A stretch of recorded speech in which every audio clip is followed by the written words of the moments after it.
Halló. Komiði sæl. Mér langar að biðja ykkur að koma ykkur í sæti. Nú fer málþingið að hefjast og mér langar að biðja ykkur að koma ykkur fyrir. Gefum þessu svona 1 mínútu, eða hálfa. Er margt fólk frammi? Nei. Verið að fylla á kaffið, það líklega rétt betra að hafa smá koffín í æðum. Eru þið ekki með sellurnar klárar? Heila sellurnar?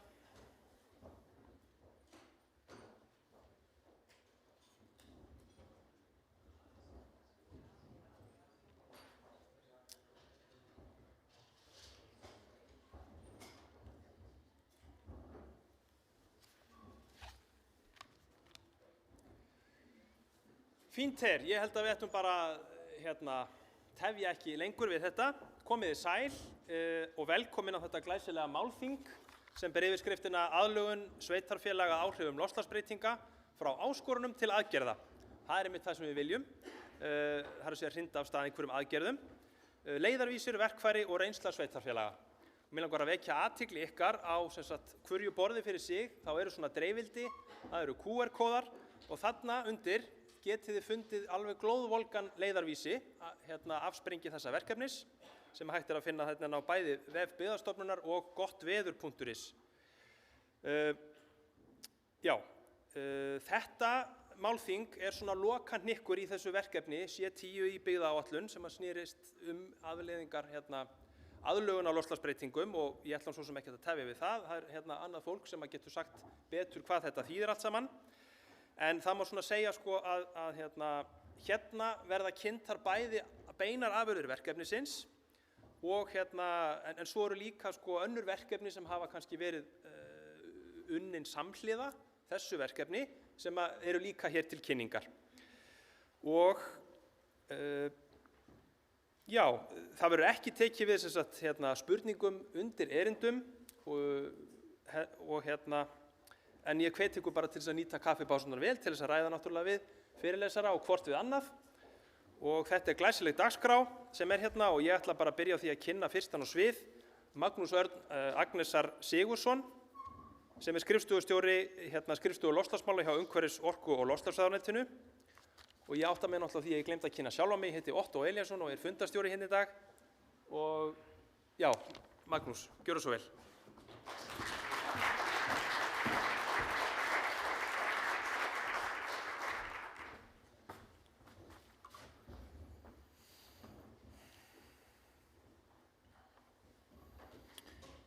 Takk Otto og komið sæl og blessu öll og til hamingju með daginn og þennan fína viðburð sem framundan hér í Hofi og líka í streymi á netinu.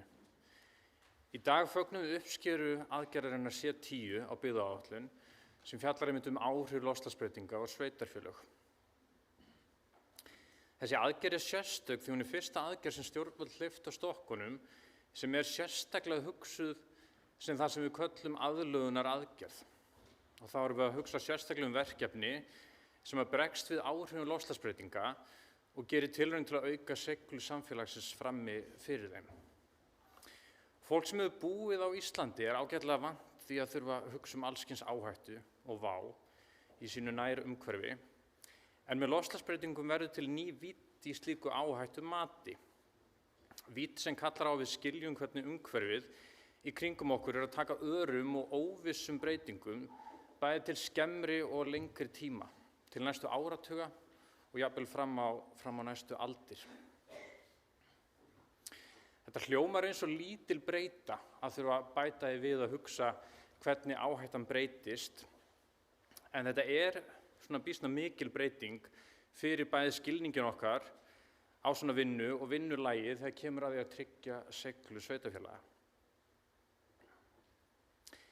Aðgerðin C10 var hugsuð sem tilraunaverkefni til að prufukeyra fyrstu skrefin í vinnu sveitarfélaga og við að skilja og bregðast við loftslagsvánni í sínu nær umhverfi.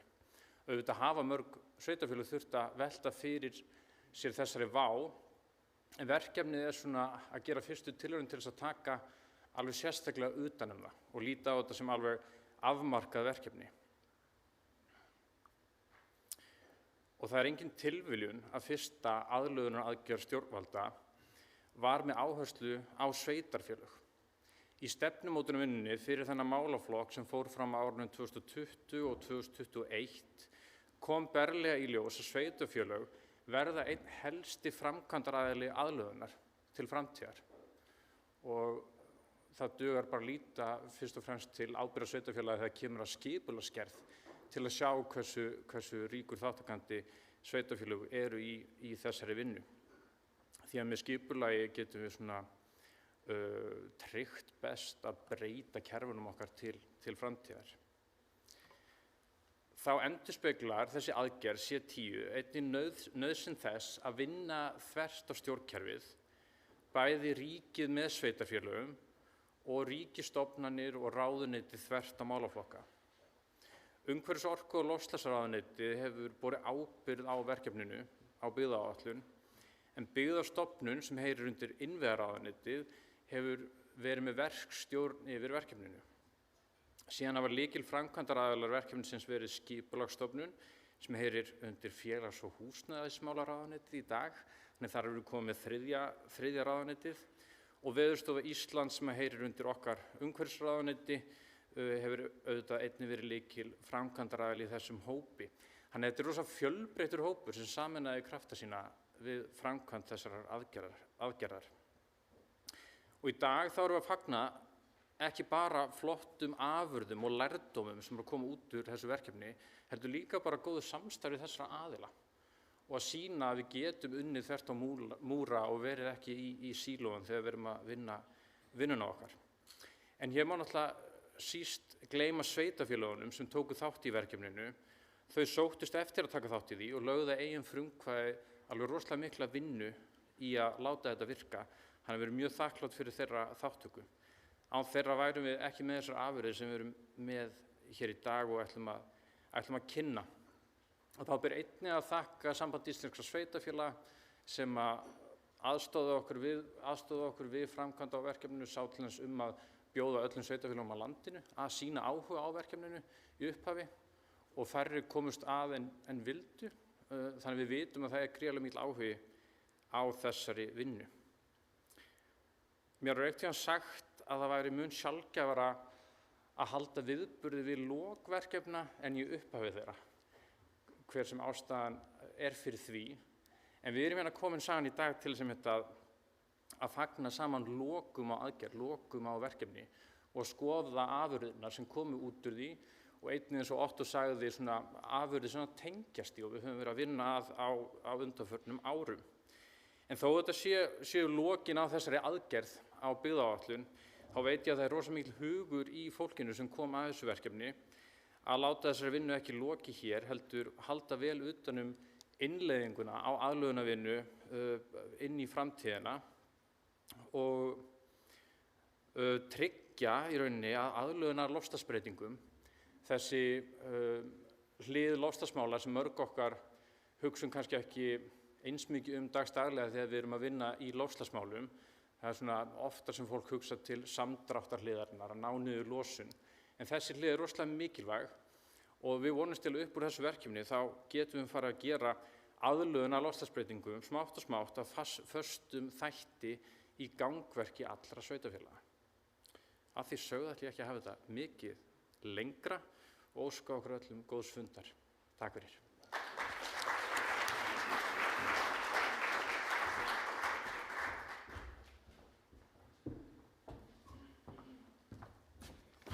Já, einmitt. Næsta á svið, hérna ætla ég að kynna Ragnhildi Friðriksdóttur sem er sérfræðingur hjá Byggðastofnun og jafnframt verkefnastjóri þessa verkefnis C10 og hún ætlar að fara hérna með erindi sem ber yfirskriftina aðlögun sveitarfélaga að áhrifum loftslagsbreytinga, nýr leiðarvísir fyrir sveitarfélög. Gjörðu svo vel, Ragnhildur.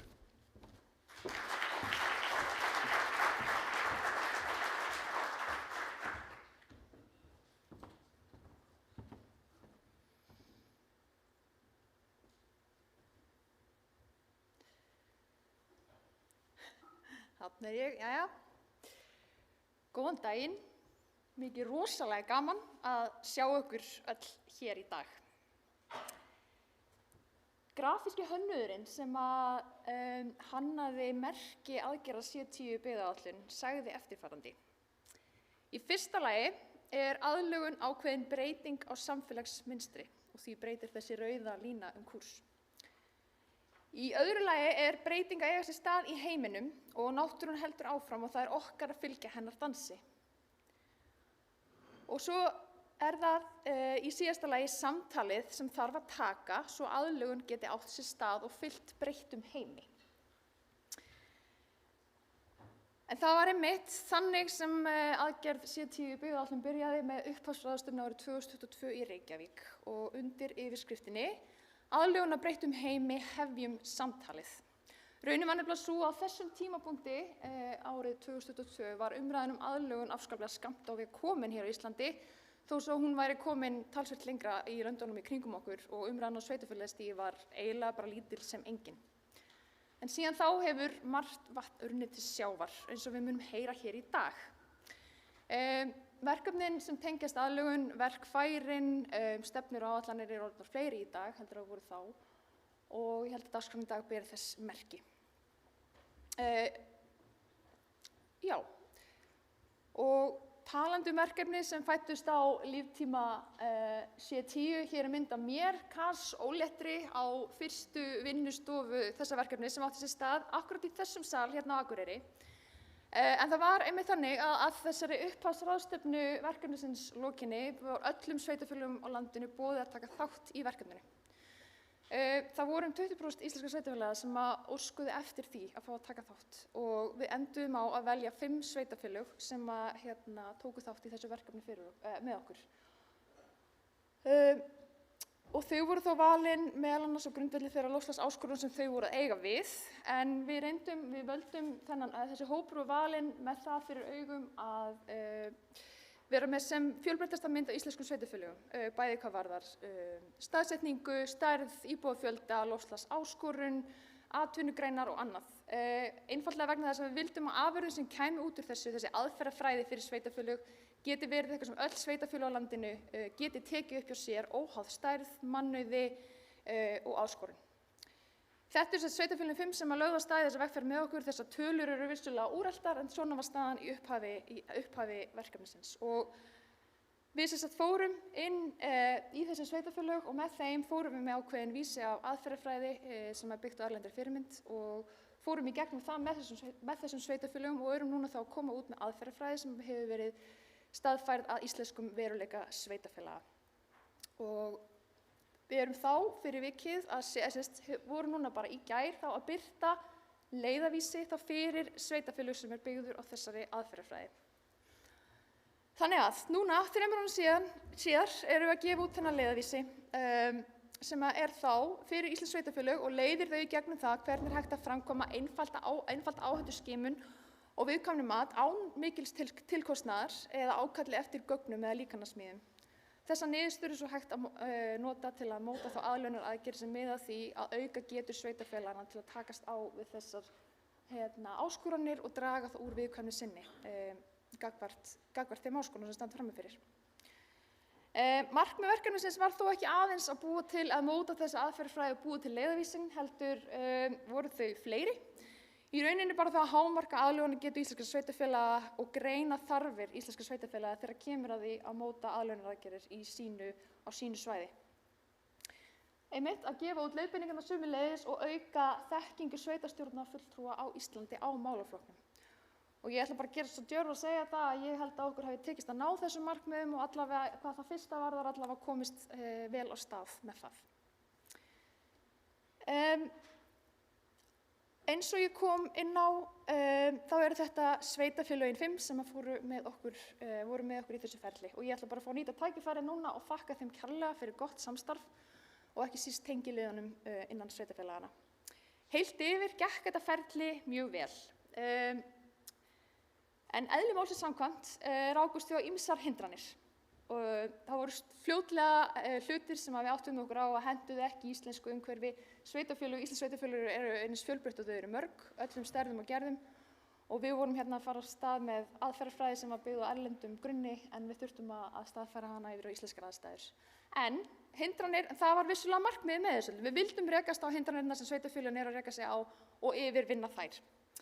Þannig að við stöndum í þeirri meiningu að við séum að núna koma út úr verkefninu með aðferðafræði sem henti íslenskum veruleika og öll sveitarfélög eigi að geta tekið þessa aðferðafræði upp hjá sér.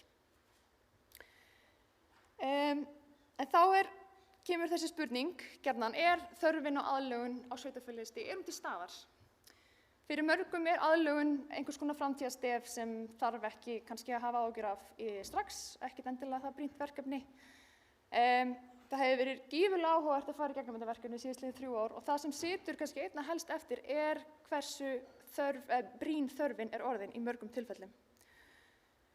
Við fórum í gegnum fjölmargar vinnustofur í þessu verkefni og vitnisburðurinn frá þeim eru bara á eina leið að þörfin svo sannarlega til staðar hjá mörgum sveitarfélögum, vissulega ekki öllum, en mörg sveitarfélög á landinu standa þegar frammi fyrir raunverulegum áskorunum sem virkilega þarf að fara að skoða og fara að huga að. Þetta eru áskoranir sem snerta líf og öryggi fólks, samfélagsins sjálfs, innviðanna, atvinnugreinanna á svæðunum, rekstur sveitarfélagana, tryggingamál og byggðaþróun, ekki síst. Þannig að þörfin, ef þú spyrir mig, þörfin sannarlega til staðar og ég held að okkar reynsla okkar allar sem tók þátt í verkefninu sé svona öll á þá leið. Og ekki síður kannski bara áhuginn á þessu málþingi, sömuleiðis, ber þess merki að fólk sé virkilega að fara að horfa í þessa átt. Mig langar aðeins að koma inn á það sem við lærðum í þessu verkefni, fyrir utan það að við gáum náttúrulega út, erum að gefa út þennan leiðarvísi, en við rákum okkur á ýmislegt og mig langar að koma inn á nokkra punkta hvað var áskorunir sveitarfélaga í þessu ferli. Ég hefði getað haldið heilan fyrirlestur þetta og ég átti mjög erfitt með að finna nokkra punkta sem mig langaði að koma inn á. En ég geri tilraun til þess og ætlar ekki að reyna að taka því ólöngumáli. En það sem eiginlega fyrst og fremst áskorun hér, það þetta. Að koma málinu á dagskrá, það eitt, að halda því á dagskrá annað. Og þetta eitthvað sem við rákum okkur á. Alla jafna var það ekki okkur upplifun, það væri skortur og vilja að fara í verkefni og taka þátt í. Þetta var meira spurningum skort og plássi á dagskráni. Ef það var pláss á dagskráni, þá var það pláss ansi brothætt. Hlutir bara eins og mannabreytingar, breytingar í stjórnsýslu, tími, mannauður, fjölmörg lögbundin verkefni, sveitarfélaga, allt þetta getur orðið til þess að verkefni sem þessi falla niður forgangslistan. Þannig að það er áskorunin, að koma því á dagskrá og halda því þar. Bilið milli raunverulega þarfa og aðgengilegs fjármagns. Sveitarfélögin sem fóru með okkur í gegnum þetta fengu yfir þyrmandi lista í raun af aðgerðum sem þyrfti að fara að skoða sumar hverjar helst í gær og að ætla að fara að velja og forgangsraða þessum aðgerðum út frá því fjármagni sem til staðar mikil áskorun og það alveg ljóst að það þarf að huga fjármagni inn í þennan málaflokk. Og svo langaði mig líka að nefna þennan punkt þetta hvernig leggjum við mat á tjón í framtíðinni. Mjög margar og eiginlega bara flestar aðlögunaraðgerðir koma í rauninni bara út sem hreinn kostnaður í uppgjöri sveitarfélaga af því að ávinningurinn oft óáþreifanlegur eða hann verður óskýr og kemur kannski ekki í ljós fyrr en eftir 5, 10, 15 ár ef hann kemur einhvern tímann í ljós af því þú veist ekki hvað hefði gerst ef þú hefðir ekki gert þetta. Þannig að það getur verið erfitt fyrir sveitarstjórnarfólk að setja kostnaðarsamar aðgerðir, nefnum fráveitukerfi, varnargarða og annað á dagskrá ef ávinningurinn kannski ekki endilega áþreifanlegur. Og þá kemur aftur inn í þessi vinkill líka með þessi langtíma áskorun í heimi kjörtímabila sem líka einn punktur sem mætti koma inn þannig líka. Eins og hefur komið fram þá erum við núna búin að gefa út þennan leiðarvísi og þið sjáið upplýsingar hann á borðunum ykkar. Mér langar aðeins bara að eyða smá tíma í að fara í gegnum þessa aðferðafræði okkar sem við settum hérna saman. Þetta sett upp í þessu 4 skref sem aðeins einföldu mynd frá upphaflegri mynd. Þetta svo sem stef sem margir þekkja sem hafa verið að hrærast í þessum fræðum. En mér langaði að nefna, í skrefi 1 sem þá að leggja grunninn, þetta bara grunnvinnan. Það langaði mér sérstaklega að nefna 2 atriði og það annars vegar það sem kallað mótun aðlögunar teymis Mér langaði að nefna það, því mér langar svo að gera það skýrt að sveitarfélög þurfa ekki að ráða til sín utanaðkomandi sérfræðinga eða utanaðkomandi verkefnastjóra til að keyra þetta verkefni áfram. Ef það er sett saman teymi 2-3 einstaklinga innan sveitarfélagsins þá geta þeir keyrt þetta verkefni í gegn. Og annað sem mér langaði að nefna þarna sérstaklega er varðandi gagnaöflunina. Við lögðum mikla áherslu á það að aðferðafræðin sé þannig að öll sveitarfélög geti hafið hana og farið af stað með hana óháð þeim gögnum sem til staðar.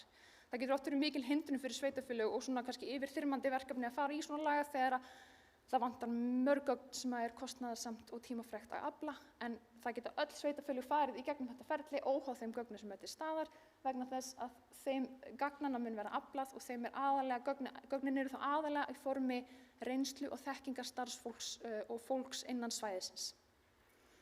Þannig að gögn ættu ekki að vera hindrun sveitarfélaga hér. Næsta skref er þá stöðumat og það snýst á hér að greina áhættur og gera viðkvæmni mat. Og við tölum þarna sérstaklega áhættuskimun en ekki áhættumat af því áhættumat annað og meira. Hér erum við hreinlega að nota þekkingu og reynslu fólks á svæðinu til að fá yfirlit yfir helstu áhættur. Þess vegna köllum við þetta áhættuskimun og þau gögn eru sett inn í þetta viðkvæmni mat. Þessi aðferðafræði er byggð á því sem kallast Regional Adaptation Support Tool frá Umhverfisstofnun Evrópu og við aðlögum það að okkar veruleika. Í þessari áhættuskimun, hún á sér stað á fyrri vinnustofu, það eru 2 vinnustofur í ferlinu, þar sem að hagaðilar eru kallaðir saman á fund og saman eru þessi hagaðilar, þessi sérfræðingar innan svæðisins rýna fyrri atburði, það sem kallast sögulega atburði, fyrri atburði sem tengist loftslagsáskorunum sem til skoðunar. Þarna er gagna frá þessu fólki aflað á ákveðinn hátt á þessum vinnustofum og sömuleiðis rýnt í framtíðarsviðsmyndir, þar að segja hvernig sjáum við fyrir okkur hlutin getur breyst til framtíðar. Inn í þessum vinnustofum er kjörið tækifæri til að vera með fræðslu frá sérfræðingum sömuleiðis og til að kynna málefnin innan sveitarfélagsins.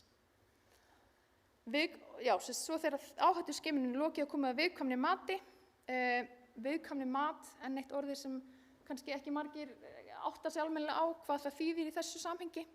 En mér langaði bara rétt að koma inn á að það skiptist annars vegar í mat á tjónnæmi, þar að segja líkurnar á því að tjónið eigi sér stað og hversu alvarlegt það tjón getur orðið. Og hérna viljum við fá lága tölu og svo er það hins vegar aðlögunargetan, þar að segja hversu vel í stakk búin eru við til að takast á við afleiðingarnar.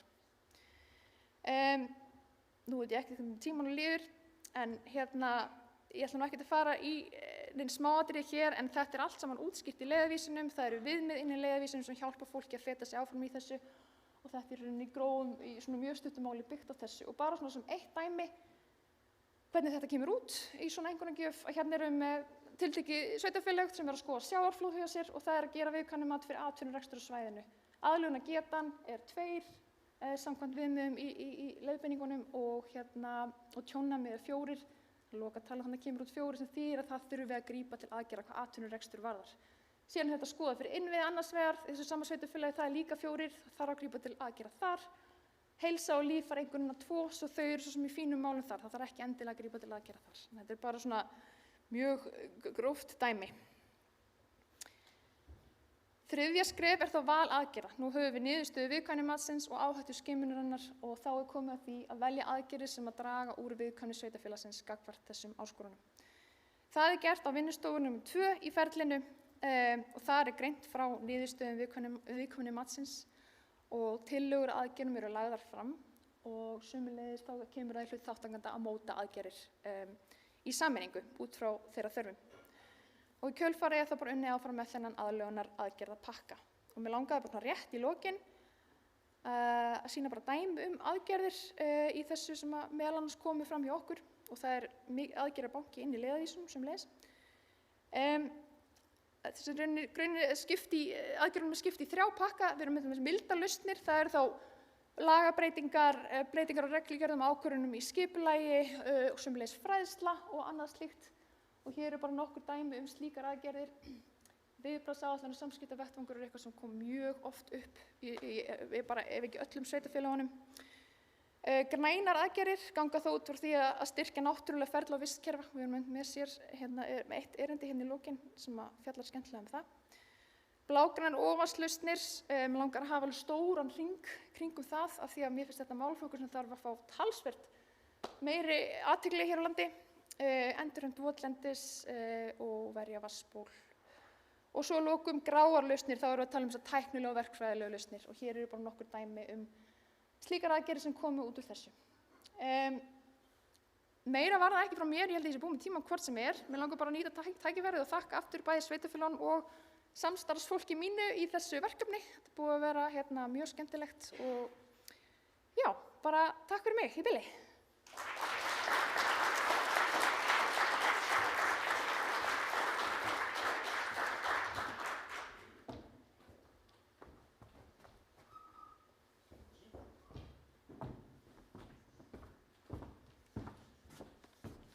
Við þökkum Ragnhildi kærlega fyrir þessa góðu yfirferð verkefnið og afurðir þess. Nú ætlar sem sagt Anna Hulda Ólafsdóttir að stíga á svið, en hún er skrifstofustjóri skrifstofu loftslagsþjónustu og aðlögunar og Veðurstofu Íslands. Og ég ætla að læra að skipta glæru líka. Þannig að vertu velkomin á svið, Anna Hulda. Ég ætla að segja okkur frá.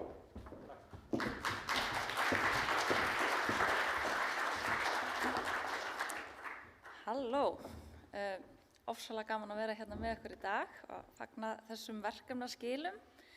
Ég ætla að fara stuttlega yfir það hvernig loftslagsbreytingar eru nú þegar farnar að hafa áhrif hérna á Íslandi og sem er ekki minna mikilvægt að ræða hvernig við getum nýtt þau gögn sem liggja fyrir og þá sér í lagi það sem við höfum birt í loftslagsatlasi Íslands til þess að nýta í skipulag og ákvarðanatöku. Og ég fæ líka nota tækifæri til þess að kynna fyrir ykkur gagnvirka síðu sem er sérstaklega hugsuð fyrir sveitarfélögin það hvernig við aðlögumst að loftslagsbreytingu. En við stöndum frammi fyrir hlýnandi loftslagi og aukinni náttúruvá sem leiðir að því og meiri tíðni af öfgakenndum veðuratburðum. Sjáum hóp jökla og hækkandi sjávarstöðu og hlýnun og súrnun sjávar. En kjarni málsins er, eins og þið kannski viti hérna inni, að þetta snýst ekki það að sé lítið hlýrra hérna hjá okkur. Flestir Íslendingar væru nú bara nokkuð ánægðir ef það væri raunin. En þetta snýst það að við erum að sjá meiri og aukna áhættu. Og áhættan eykst bæði vegna þess að hættan sjálf breytist og líka vegna þess að samfélagið er berskjaldað og innviðirnir okkar byggð þjónustukerfi var hönnuð fyrir veðurfar eins og það er núna og hefur verið en ekki kannski eins og það við sjáum fyrir að það og eins og það er byrjað að breytast. Og þess vegna skiptir svo miklu máli að við hugsum þessa áhættu, hvaða atburðir verða líklegri, hvaða veikleikar eru í innviðum okkar og skipulaginu og hvaða ákvarðanir eru það sem við tökum núna sem hafa svo áhrif inn í framtíðina. Bara svona nokkuð dæmi, árið 2025 var hlýjasta ár frá upphafi mælinga á landinu og við sjáum mörg ný hitamet, ákvæðari hitabylgjur og hlýnun yfir allar árstíðirnar. Og hitabylgjan í maí sérstaklega var alveg óvenjuleg, bæði hvað varðar tímasetningu og styrk. Rannsóknir sýna að hitabylgjur eins og þessi verði margfalt líklegri með þessum breytingum sem er að eiga sér stað á loftslaginu. Og þetta undirstrikar bara þessi áhættu þess að við þurfum að taka mið af nýju loftslagi en ekki því gamla.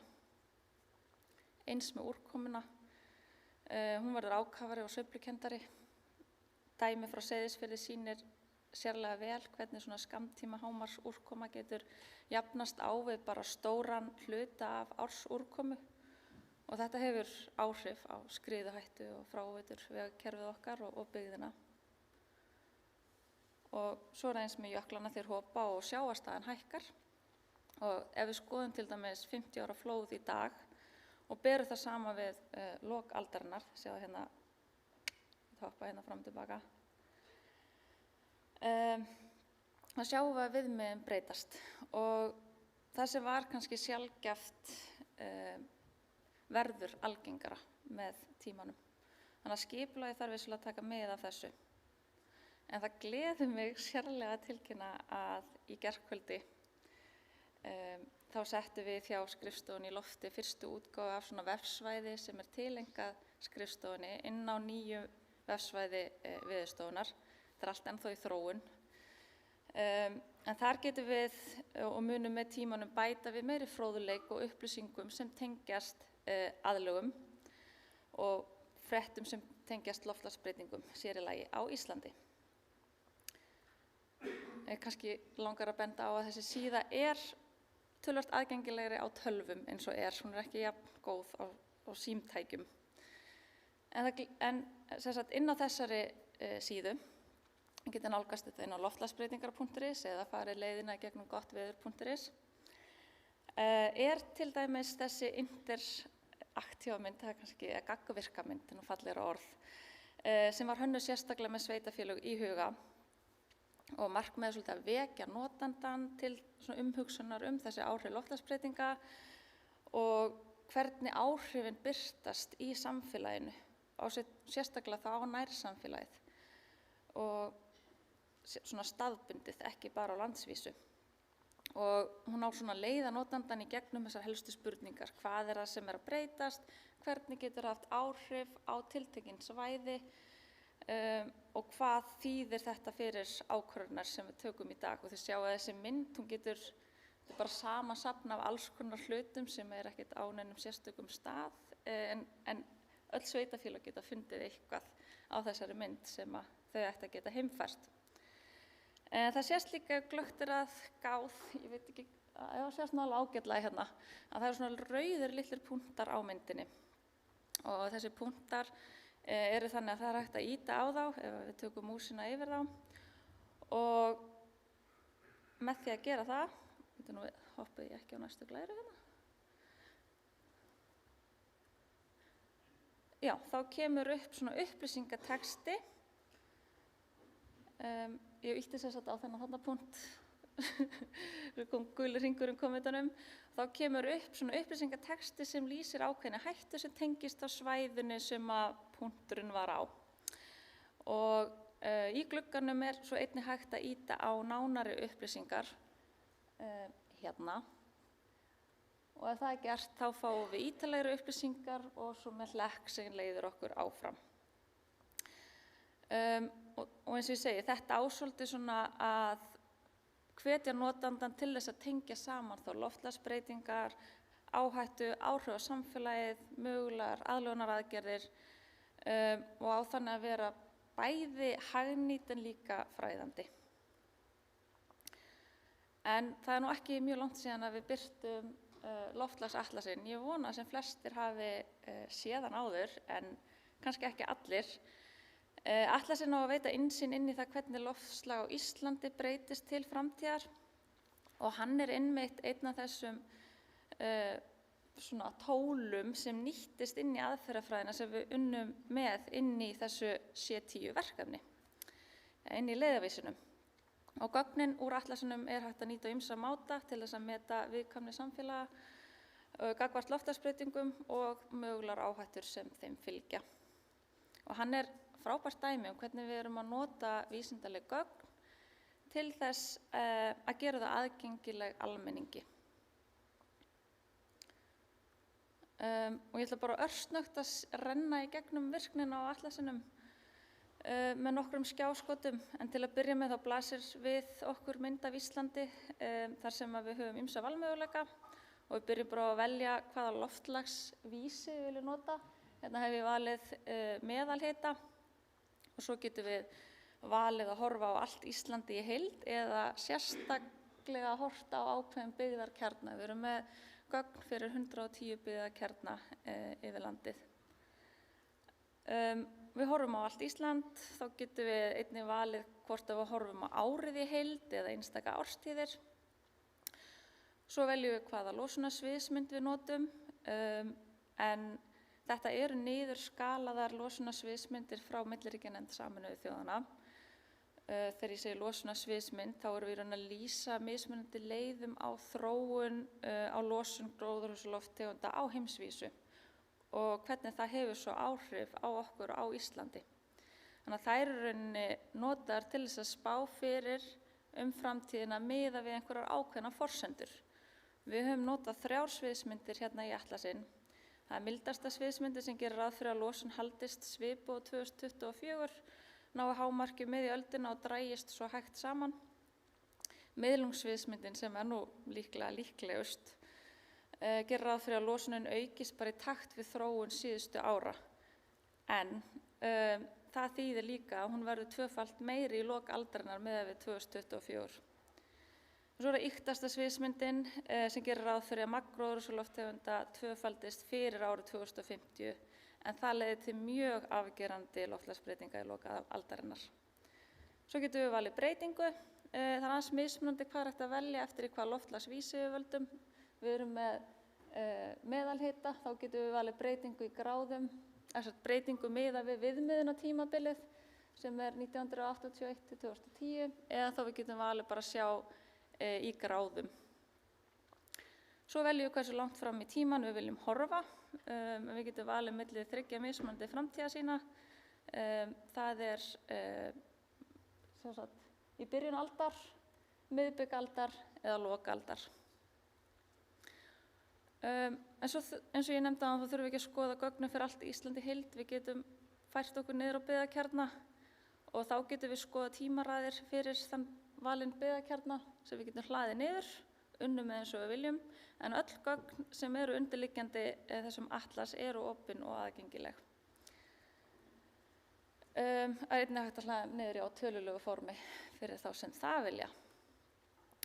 Hérna kom ég bara með eitt dæmi annan loftslagsvísi. Hérna erum við að sjá uppsöfnuð sólarhringsúrkoma og þar höfum við kost á því að velja hlutfallslega breytingar líka, þannig að það er hægt að velja aðeins annað þar. Við getum líka skoðað sjávarstöðubreytingar og þá getum við, ef við zoomum hérna aðeins inn, eða þið sjáð myndina, ég var ekki að sletta, til og frá, þá hefur bæst við skoðum hérna sviðsmyndirnar, þá hefur bæst við ein sviðsmynd til viðbótar, en hún tekur inn óvissu bráðnun jökla sérstaklega tillit til hennar. Og hún er með hérna LC aftast í nafninu sem stendur fyrir low confidence. Það þýðir ekki að hún sé eitthvað ólíklegri heldur en sviðsmyndir sem er ekki með LC fyrir aftan. Það þýðir bara að sé meiri óvissa í kringum hana. Og það má hlaða niður gögnum fyrir sjávarstöðubreytingarnar á 77 stöðum í kringum landið, en ekki 110 af því þetta er strandlengjan.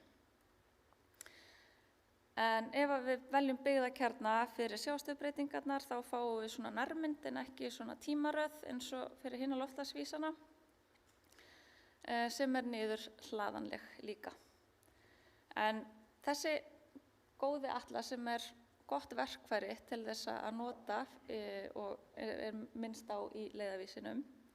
Hann er sífellu verkefni sem er í stöðugri þróun og þetta er fyrsta útgáfan sem er svona með þessum helstu grunn- og lykilbreytum og við sjáum fyrir okkur að halda áfram að þróa hann og bæta við ýmsum upplýsingum eftir samtal við hagsmunaaðila.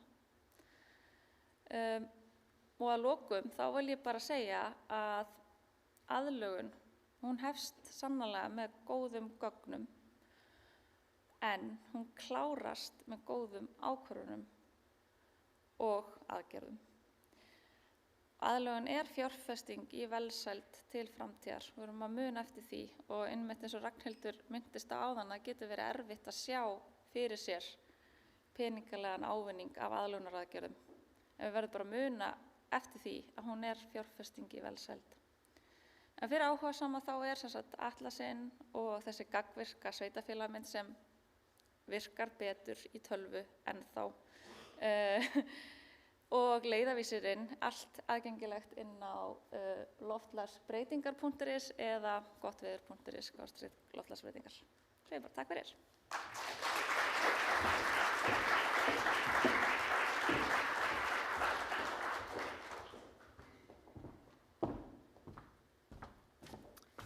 Kærar þakkir fyrir þetta, Anna Hulda.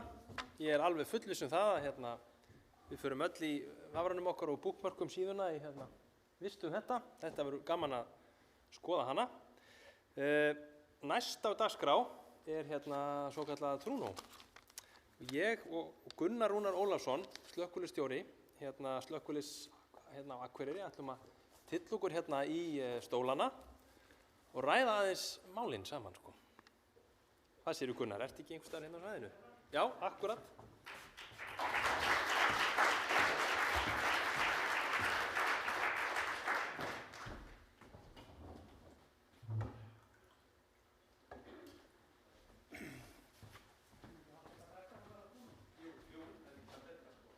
Halló, ætli þetta kemur? Já, akkúrat. Halló. Já, ljómandi. Blessaður og sæll. Gaman að sjá þig. Ég held að það væri kannski bara gaman að byrja þess á því, þú sem slökkviliðsstjóri og svona einn lykil viðbragðsaðili á svæðinu. Þið tókuð þátt í þessari vinnustofu, var það ekki á sínu tíma, sem Ragnhildur minntist á í erindi sínu. Geturðu svona kannski farið aðeins yfir svona kannski, já, svona helstu niðurstöður hennar sem komu út og svona, já, og hvað svona þið lærðuð af þessu? Já, bara takk fyrir að fá mig hingað og bara þarft verkefni að skoða og þessi vinnustofa, ég ætla bara ég vaknaði nú frekar jákvæður í morgun, þannig ég ætla bara að vera jákvæður í dag og þetta var bara virkilega gott og þarft verkefni að fara í þessa vinnu og ég held að okkar svona okkar niðurstaða var svo að það var svo gott að ná þessu öllu saman. Að ná að summa saman áhættuna og hvað við stöndum frammi fyrir og hvernig þetta lítur til framtíðar. Og við erum búin að vita lengi að því að það sé áhætta til staðar í gróðureldum, kjarreldum og sjávarflóðum sem við erum búin að lenda í en við vissum að þessu áhættu en það þurfti svona að allir að koma saman að borðinu og allir aðilar og það er það sem ég tel að hafa verið kannski svona það besta við þetta, að við náðum að svona aðeins að summa þetta allt saman og gera okkar eitthvað plan.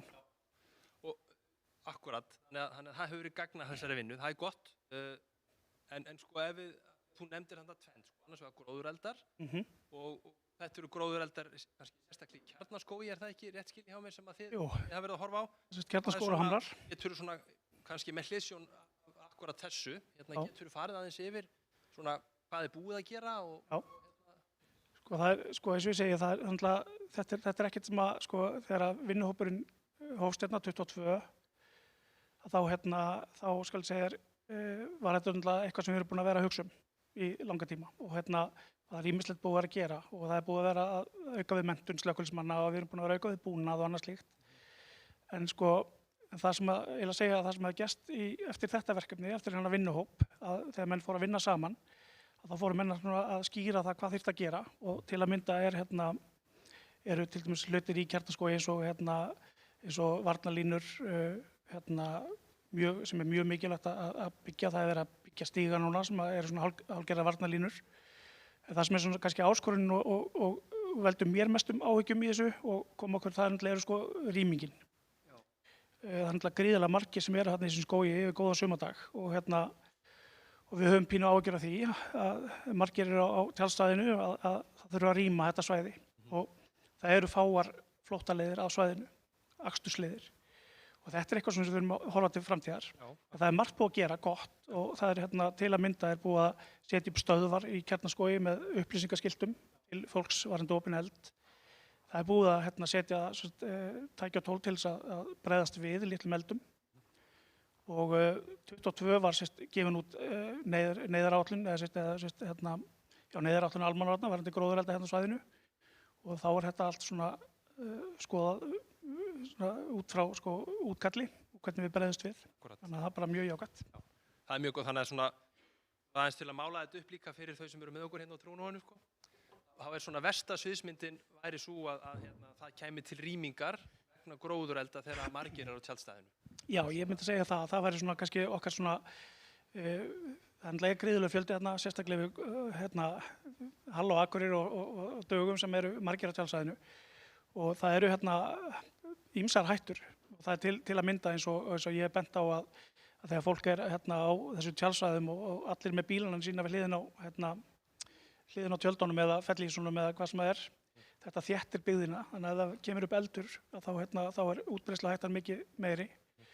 En það sem að mun gerast er það að það kemur upp eldur þarna, þá eru allir að fara að rýma svæðið og þá heftir það aðkomu okkar slökkviliðsins eða viðbragðsaðila að svæðinu. Þannig að það er það svona sem er kannski áhugjefnið. Okay. Og hvað þurfum við að gera til þess að svona takast á við þetta? Hvernig höldum við áfram í að bregðast við svona mögulegum aðstæðum? Ég held að við þurfum bara nákvæmlega halda áfram að gera það sem við erum að gera. Halda áfram þessa vinnu og halda áfram að skipuleggja okkur og plana framtíðina. Það er búið að gera flotta hluti og ég vil segja það bara starfsfólk upp á Hömrum og Kjarnaskógi og þessi hópur að þetta er bara eiga hrós skilið fyrir þessa vinnu og það er búið að gera ýmislegt og það er búið að gera margt og til að mynda varandi okkur slökkviliðið og þá erum við líka búin að bregðast við þessu á margan hátt eins og auka við tækjabúnað okkar, vatnsöflunar eða vatnsflutningstæki. Við erum búin að versla svona 6-hjóla buggy bíl með slökkubúnaði sem við getum farið með þessa stíga og inn á þessu svæði og það ber líka bara að þakka Akureybæ fyrir það að hafa komið bara myndarlega og stutt okkur í þessu að bæta við búnaði þannig að við getum brugðist við þessu og þannig að það er margt verið að gera. Mjög gott, þannig að það er gott samstarf á milli aðila svæðisins. Það er algjörlega á hreinu. Sko, það var annað mál sem okkur langaði kannski aðeins að tæpa á líka og Akureyringar kannski muna, var það ekki 22, þá voru gríðarlega mikil flóð á Eyrinni, ágangur sjávar, við náttúrulega búum í grönnum firði, verður svona áhlaðandi sko í norðanbáli og mikill úrkomu. Getur þú svona lýst þessu aðeins frá ykkar sjónarhóli slökkviliðsins sem er svona fyrsti viðbragðsaðili á staðinn? Já, þetta er svona, mér langar helst bara að tala gróðureldana. Það er þess vegna eru á trúna, sko. Sko, þetta er svona, þarna erum við píldið komin í svona, erfiðari, sko, dæmi. Þarna píldið erum við komin inn á svæði sem er, sko, bæði píldið óskilgreint varðandi starfsemi slökkviliðanna og ábyrgð sveitarfélaganna í þessum málum. Og þarna er bara til dæmis eins og bara í þessu flóði, niður á Eyri, þá var talsvert tjón að búnaði slökkviliðsins. Það var slagað alveg upp í 10 milljónir, tjónið sem við urðum fyrir í þessu útkalli. Útkall sem við vorum í rauninni að sinna sem var ekki samkvæmt okkar lögbundna hlutverki. Það hefðu þannig séð verktakar geta unnið þetta verk að dæla úr þessum kjöllurum og annað. En vanalega eru okkar hlutverk að vera lífbjargandi aðili eða komið veg fyrir frekara tjón. Og vanalega sko, skrúum við fyrir kranan sem að lekur sko, en við getum ekki skrúið fyrir Atlantshafið. Það var allan erfiðara. Og þannig að þetta er svona þannig að þegar kemur að sko, hver greiðir þetta og hver greiðir fyrir tjón, þá er það pínlítið svona með það er ekki búið að lýsa formulega yfir almannavarnar ástandi og þegar það er gert, þegar lögreglustjóri lýsir því yfir, að þá er línan orðin dálítið skýr, þá fellur þessi kostnaður á ríkið, en þá fellur þetta á sveitarfélögin. Já, þannig að þú ert að lýsa þarna svona óvissu svæði, kannski má segja í þessu viðbragðskerfi okkar, þar sem að þið náttúrulega og sérlega kannski minni samfélögum eru alltaf fyrsti viðbragðsaðili. Ég held að þið viljið alltaf hjálpa, þið eruð þannig fólk sko, og þetta fyrsta viðbragð, þannig að það er náttúrulega erfitt að segja nei, þið verið bara að hringja einasta mann og bækurnar eitthvað blotna á meðan og eitthvað svona sko. Já. Það er algjörlega þannig, við bregðumst við þessu og við erum líka bregðast við þessu sko í öðrum sveitarfélögum og að koma til aðstoðar eins og til dæmis í rigningunum miklu 24 í Siglufirði. Þar var það líka tjón. Og það er enginn sem greiðir þetta, þannig að Akureybær verður fyrir tjóni að völdum rigninga á Siglufirði af því að það er ekki skilgreint nákvæmlega hvernig þetta á að fara fram og tryggingarnar kom ekki nálægt þessu. Já, það kom ekki nálægt þessu og af hverju það ekki? Það er alltaf þessi klása varandi sko, náttúruhamfarir og svo er það viðlaga tryggingasjóðurinn eða hamfaratryggingasjóður sem tryggir bara mannvirki og húsnæði sko. Okay. Þannig að þetta er svona bild á grásið, þannig að við sitjum bild upp með hana, en auðvitað sinnum við alltaf verkinu og komum að þessu. En það þarf kannski að skilgreina þetta aðeins betur. En hafið þið leitað eftir samstarfi eins og við tryggingafélögin? Ég meina, hefur það ekki verið eins og á höfuðborgarsvæðinu? Hvernig? Jú. Já. Sko, tryggingafélögin eru bara pínu erfið viðregnar í þessum málum. Við höfum leitað hart á tryggingafélögin að fá búnað frá þeim. að fá allan að styrk fyrir búnaði. Þá er ég að tala sko vatnssugur og annan búnað til þess að takast á við svona verkefni. En þeir hafa ekki viljað koma að þessu allan að hjá okkar svæði og telja sig ekki þurfa þess og en aftur á móti í Reykjavík hafa þeir sko skaffað slökkvilið höfuðborgarsvæðisins gám með búnaði. Já, já.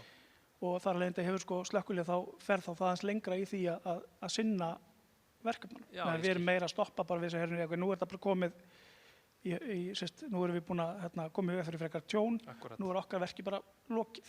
Þannig að þarna sjáum við svona greinilega mun á aðstöðumun milli þess að höfuðborgarsvæðisins og landsbyggðarinnar þegar kemur að þessum málum líka. Já, klálega. Akkúrat. Þannig að þetta er klárlega mál og þetta svæði er eitthvað sem við beinum því náttúrulega til ráðafólks og sveitarfélaga að reyna að leysa úr þessu og greiða þetta. Já, klálega.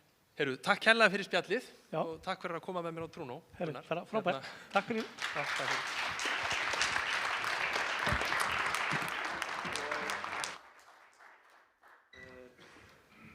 Þá er komið að því að við skulum fá okkur smá kaffi og kröður í. Það er nauðsynlegt fyrir heilan að fá smá kolvetni og kaffín líka sko. Þannig að ég hvet ykkur til þess að standa þessu upp og ég banki ykkur kollektíft svona þegar kemur að því að byrja aftur.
Jæja.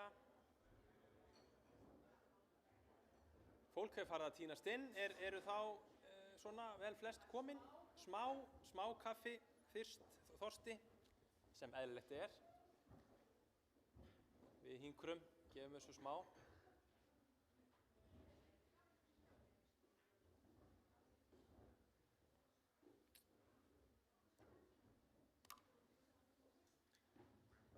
Já.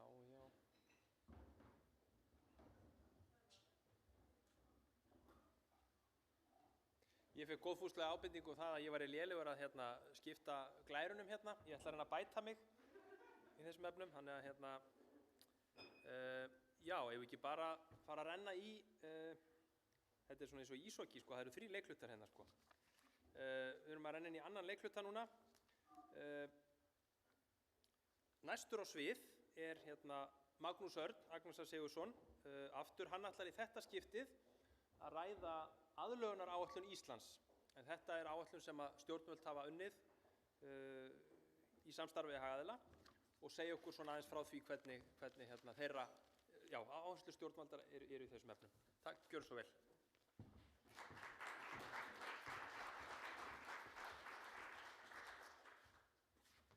Takk fyrir kærlega. Gaman að fá að koma tvisvar upp og fá að vera með mér svona kannski áþreifanlega tölu núna og glærur. Já, ég ætla að segja ykkur frá aðlögunaráætlun sem er önnur 2 loftslagsáætlana sem er lögbundin skylda okkar ráðuneytis og ráðherra að gera. Hin er aðgerðaáætlun og snýr að aðgerðunum sem að draga úr losun og hefur komið út í nokkrum útgáfum. En þessi hér var að koma út í fyrsta skipti og hún er aðgengileg á co2.is, þannig að nú eru báðar áætlanirnar aðgengilegar þar og ég hvet ykkur bara öll til að skoða þá síðu, þið getur svona hoppa á milli beggja áætlana, en ég ætla bara að fara stuttlega aðeins yfir þessa áætlun og kynna hana fyrir ykkur svona helstu atriði. Henni er skipt í þessa 4 stóru flokka, en síðan er svona meiri, hægt að finna meiri málaflokkaskiptingu innan áætlunarinnar. Hún sem sé var gefin út núna bara fyrir mjög stuttu í desember og kynnt á málþingi í janúar og það er einnig aðgengilegt gagn á vef Stjórnarráðsins sem var útgefið, þar sem ég geti skoðað þessa fyrstu útgáfu, en við erum svona að reyna að hafa vefsíðuna í forgrunni, ekki bara því hún er rosa flott og við erum rosa ánægð með hana, heldur vegna þess að hugmyndin er að báðar þessar áætlanir, aðgerðaáætlunin og aðlögunaráætlun, megi uppfæra reglulega. Verkefnisstjórn loftslagsaðgerða er stjórn sem hittist það bil mánaðarlega með fulltrúum allra ráðuneyta og fulltrúa frá Sambandi íslenskra sveitarfélaga og á þessum fundum má bæta við aðgerðum í þessar áætlanir og uppfæra þær aðgerðir sem eru þar fyrir.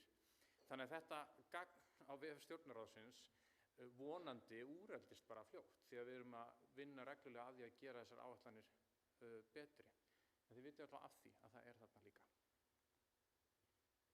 Ég ætla að renna bara stuttlega yfir svona sögu málaflokksins eða söguna sem liggur upp að þessari áætlun sem er nýkomin út. Þetta er ekkert voðalega löng saga, þetta er býsna nýr málaflokkur í íslensku stjórnkerfi. Það er lagabreyting árið 2019 sem setur ákvæði þessa aðlögunaráætlun í lög sem voru upphaflega og eru frá árinu 2012. Næsti svona staksteinn í sögunni er að loftslagsráð gerir skýrslu sem tekur utan málaflokkinn og beinir því til stjórnvalda að taka honum alvarlega, þessari svona hinni hlið loftslagsmála. Og þá fer af stað undirbúningsvinna sem að skilar af sér ríkulegri hvítbók sem fer svona yfir sviðið þegar kemur að aðlögun og fjallar marga helstu málaflokka sem þurfa að taka hana til greina og svona styttri útgáfa af hvítbókinni var gefin út sem eiginleg stefna. Og þetta árið 2021 og þá veltum við fyrir okkur hvað væri svona næsta skref í átt að því að gefa út þessa áætlun, en okkur fannst einhvern veginn ekki alveg skýrt nákvæmlega hvers konar fyrirbæri þetta væri og sannleikurinn sá að löndin í kringum okkur sem að við lítum oft til voru líka bara enn að vinna í sínum fyrstu áætlunum og ekkert alveg ljóst hvernig ætti að gera þetta. Þannig að við gerðum svona milliskýrslu sem að stýrihópur gerði sem að skilgreindi svolítið hvernig væri þetta að hafa skipulagða efnistökin á svona áætlun. Þar var farið í viðamikið samráðsferli, haldið fullt af vinnustofum með geirum og út af því kom mjög góðar afurðir. Hugmyndabanki sem er ennþá uppi í dag og getur gefið manni svona innblástur ef maður er að velta fyrir sér hvað er aðlögunaraðgerð, því það getur verið býsna fjölbreytt verkefni þar undir. Og síðan eru alla niðurstöðurnar úr samráðsferlinu hérna á aðlögun.alta.is en Alta ráðgjafar hjálpa okkur með þetta á sínum tíma. En nú semst er þessi áætlun í innleiðingarferli og hérna spannar frá árinu í ár út 2030. Og við erum samhliða að vinna í live umsókn til Evrópusambandsins innspýtingu inn í þessa áætlun og sum ykkar hafa kannski komið að vinnu þar. Þetta eru skýrslunni sem ég nefndi sem heitir Loftslagsstofu Ísland, tekur svona utanum einhvers konar sýn á nauðsynlega stjórnunarhætti fyrir þennan málaflokk. Sumt þessari myndir orðið dálítið úrelt en það gefur manni samt svona góða heildarmynd. Þú þarft gögn og upplýsingar eins og Anna Hulda undirstrikaði áðan, svo þarftu einhvern strúktúr á ríkistigi utanum áætlun og skipulag. En síðan þarftu náttúrulega, mikilvægast af öllu er að framkvæma aðlögun og fjárfesta í henni og helst með tíð og tíma þetta verður svona svolítið sjálfvirkt ferli í kerfunum okkar. Við þurfum ekki að vera að halda fullt af fundum til að vekja athygli á þessu, heldur verður þetta bara hluti af DNA-inu okkar í stjórnkerfinu og bara í fyrirtækjum og sveitarfélögum. Og þetta er svona ferillinn sem við erum að reyna að innleiða, svona stefnumótunarferill, stefnumótunarhringur og hér sérstakur hringur fyrir aðlögun. Og maður þarf þá snemma í þessum hring að átta sig á áhættunni eins og við verið fjallað hérna fyrir í dag og síðan greina hvaða valkosti við höfum, meta þá og forgangsraða þeim og svo innleiða aðgerðir, hvort sem það er á ríkistigi eftir áætlun eða eftir minni áætlunum í sveitarfélögum eða fyrirtækjum. Og svo vaktar hvernig þetta gengur og ferð hring eftir hring og vonar að verðir betri og betri í að aðlagast þessum breytingum. Grunnurinn í svona vinnu er rosa mikið þessar upplýsingar og gögn sem við höfum áhættuna og viðkvæmið, það sérstaka viðkvæmið sem býr í hverju samfélagi fyrir sig. Og við erum með svona bráðabirgða viðkvæmna áhættumat undirliggjandi í þessari fyrstu útgáfu aðlögunaráætlunar en að mörgu leyti er þessi fyrsta útgáfa líka undirbyggja frekara og betra viðkvæmna áhættumat til framtíðar því það er algjör forsenda þess að við tökum góðar ákvarðanir hvar við fjárfestum í aðlögun. Það er bara rétt að fletta í gegnum forgangsverkefnin sem voru skilgreind sem slík við útgáfu áætlunarinnar. Þau eru 6 og undir þeim eru svo aðgerðir. Og þau gefa svona smá tilfinningu fyrir allavega áherslunni eins og hún er í dag. Í flokknum umhverfi, þar er mikið af rannsóknartengdum aðgerðum og verið að spýta inn í frekari vöktun á náttúrunni og náttúruvánni til dæmis að efla gögnin fyrir svona viðkvæmni og áhættumat. En þar er líka í pípunni alls konar aðgerðir sem beinlínis stuðla að því að við aðlögumst eins og að innleiða náttúrumiðaðar lausnir sem við munum heyra frekar hérna á eftir. Síðan erum við með flokkana velsæld og innviðir og inn í velsæld erum við með sérstaka áherslu á þessi viðkvæmni og áhættu þetta viðkvæmni og áhættu mat sem þarf að gera heildrænt fyrir allt samfélagið en byggja á svona sértækum mötum eftir geirum og mismunandi tegundum af áhættu.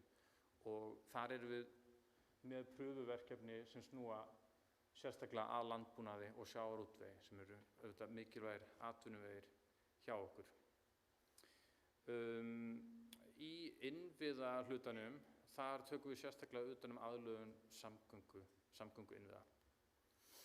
Og síðan erum við með flokkinn þverlæg verkefni og þar erum við til að mynda að leggja áherslu á að efla það sem við köllum loftslagsþjónusta. Og ef maður á svona eitthvað pínu erfitt með að skilja hvað verið að eiga við, þá gott að hugsa orðið í samhengi við orð sem við þekkjum betur sem veðurþjónusta. Þetta í rauninni hugmyndina alveg eins og við fáum alls konar þjónustu veðrið næstu daga og vikur.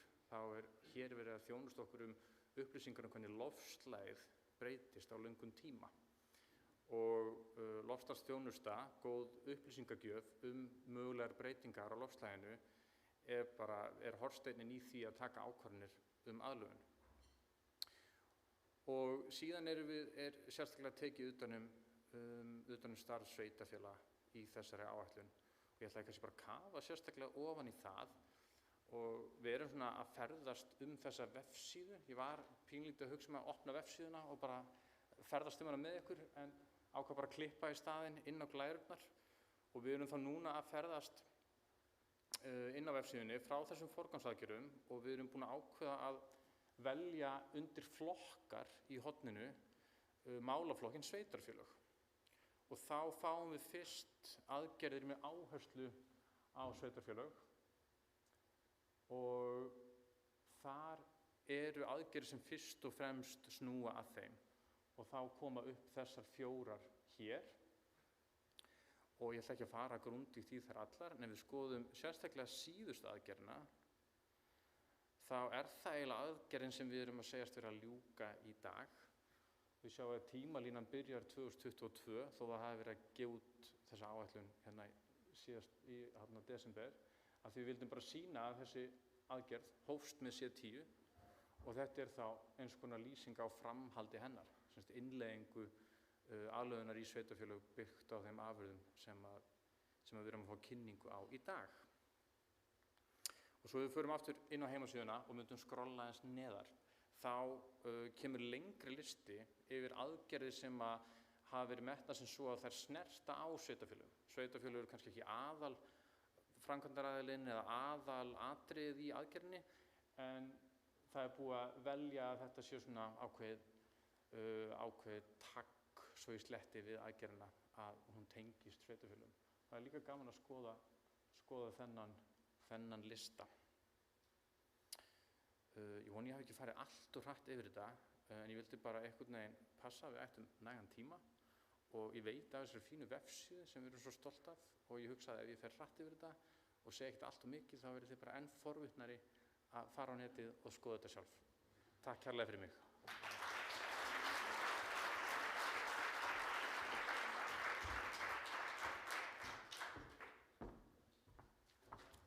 Takk kærlega fyrir þetta, Magnús. Ég allavega mjög forvitinn. Hugsa því séu það líka. Næst á svið, bingo, mund eftir glærunni, Bryndís Marteinsdóttir, sviðsstjóri hjá Landi og skógi, ætlar að fjalla náttúrumiðaðar lausnir, lykil að aðlögunaraðgerð. Gjörðu svo vel. Takk.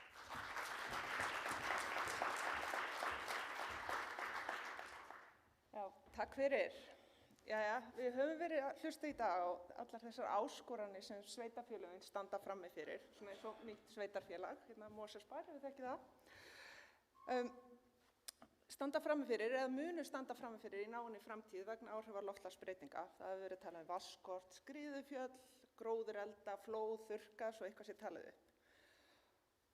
Og ég plöntuvistfræðingur í grunninn, þannig ég horfi svolítið svona alltaf á allar þessar áskoranir út frá náttúrunni og margar af þessum afleiðingar loftslagsbreytingum og mörg okkar rekja til þess að við höfum með athugunum okkar, til dæmis bara eins og með einfaldri uppbyggingu íbúðabyggðar, raskað öllum þessum náttúrulegu ferlum og dregið þannig og getur landsins og þar með okkar til að takast á við þessar breyttu aðstæður. Og mér varst gaman að sjá hérna hjá Ragnhildi, þetta í skrefi 2, þá verið að skoða aðlögunargetu Meðal annars var verið að skoða ástand vistkerfa. Því betri ástand vistkerfa, því meiri aðlögunargeta. En það góða að á sama hátt að við getum, þá getum við, ef við höfum svona markvitt skipulag og aðgerðum, aðlaga samfélaginu okkar betur að áhrifum loftslagsbreytinga með því að fá náttúrunni í lið með mér. Með mér, okkur, ég bara svona náttúrumiður, sko. Og nota þess að það sem við köllum græna lausnir. Og það einmitt það sem við erum að gera þegar við beitum náttúrumiður lausnum. Þá erum við að beita reyna að beisla þessa krafta náttúrunnar. Við erum að nýta náttúruna til að draga úr og aðlagast áhrifum loftslagsbreytinga. Og náttúran kann þetta, það hefur alltaf verið sveiflur. Það hafa verið flóð, það hafa verið þurrkar, það hafa verið breytingar á loftslagi og náttúran hefur þróað kerfi til þess að geyma vatn, binda jarðveg og jafna öfgar. Hún kann þetta. Og það sem við gerum með náttúrulegum lausnum bara að nýta okkur markvisst þessi kerfi. Og það ekki tilviljun að eins og Magnús var að tala að þetta sé eina af þessum forgangsaðgerðum í aðlögunaráætluninni. Og mér langar bara að taka dæmi eins og votlendi. Og þið sjáu hérna fallegt votlendi fyrir aftan mig. Og votlendi virkar í rauninni bara eins og náttúrulegu svampur.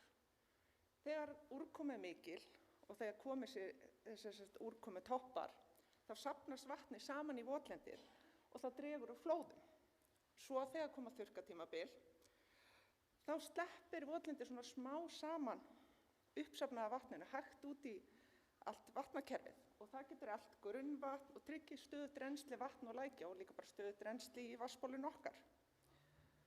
En þegar við röskum þessu náttúrulega kerfi, þá tapar það þessari getu til að halda í vatn. Vatni rennur hraðar út á svæðunum, flóðahætta eykst og ef það koma þurrkar, þá ekkert vatn eftir.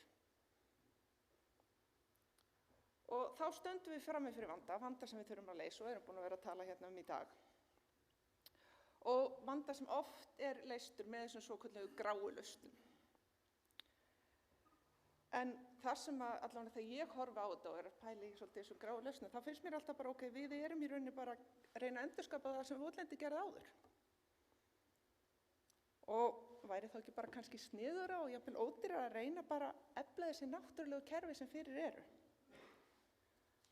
Og það í rauninni kjarninn í því sem ég að gera og samstarfsfólki mitt hérna hjá Land og skóg í alla daga. Við búum yfir fjölbreyttum lausnum í verkfærakistinu okkar. Lausnum sem geta bara nýst sveitarfélögunum beint í sínum aðlögun og aðgerðum. Ég get hérna boðið upp á landgræðsluaðgerðir til að stöðva rof og styrkja jarðveginn þannig að geta haldið betur í vatnið og dregið úr sandfoki og skriðuhættu. Ég get boðið upp á endurheimt votlendis til að draga úr flóða og þurrkahættu eða skógrækt til að veita skjóð gegn vöðuraukum og til að gera jarðveginn stöðugri. Og svo ég hérna með seinast á hlaðborðinu sjálfbæra landnýtingu eða sjálfbæra beit til að draga úr hættun og gróðureldum. Vegna þess að með markvissri beit hægt að draga úr sinunni sem algjör eldmatur. Og þetta ekkert nýtt. Þetta eru verkfæri sem við höfum notað mjög lengi.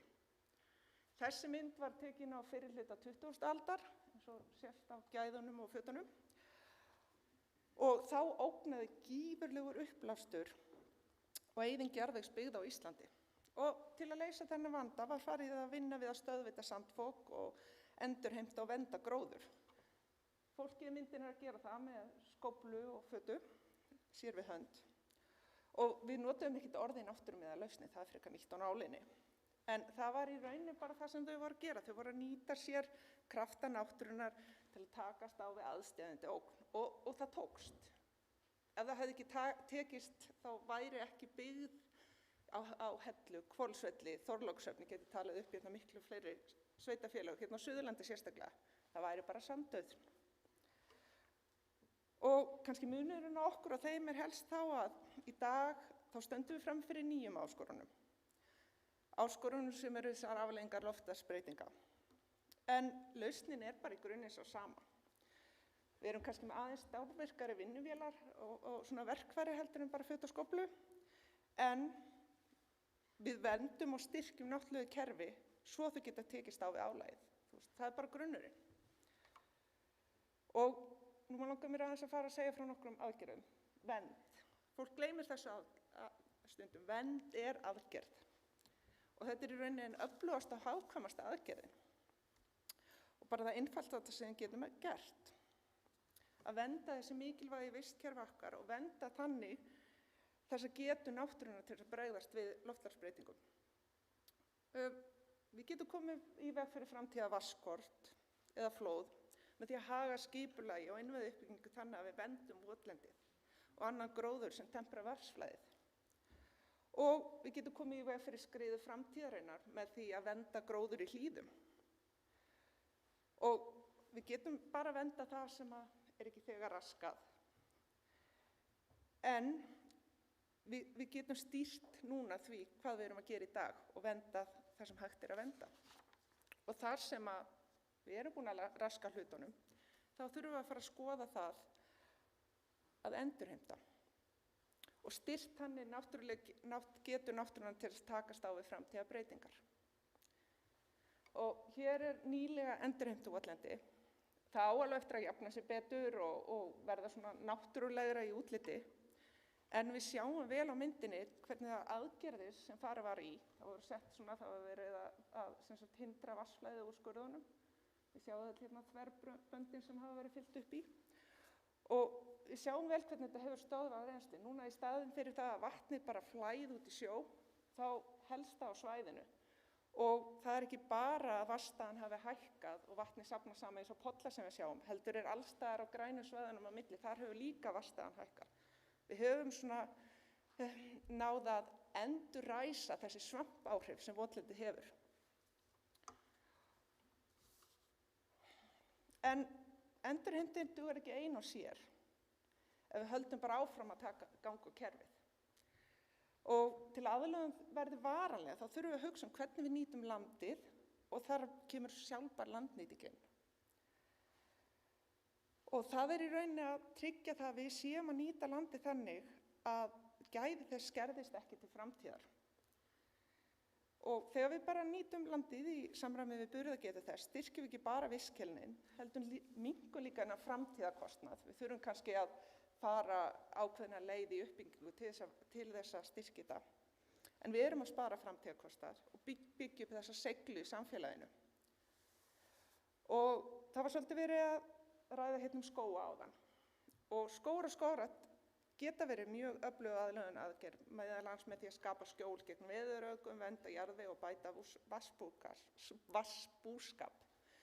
En náttúrulega samhliða því hefur hættan á gróðuröldum aukist. Og sjálfbær landnýting felst þá svolítið í því að aðlaga skógana þessum nýju og framtíðu aðstæðum. Við getum breytt umhirðunni til að draga úr eldhættu. Það til dæmis hægt að beita suma skóga og þá minnkar þessi eldmatur á skógarbotninum.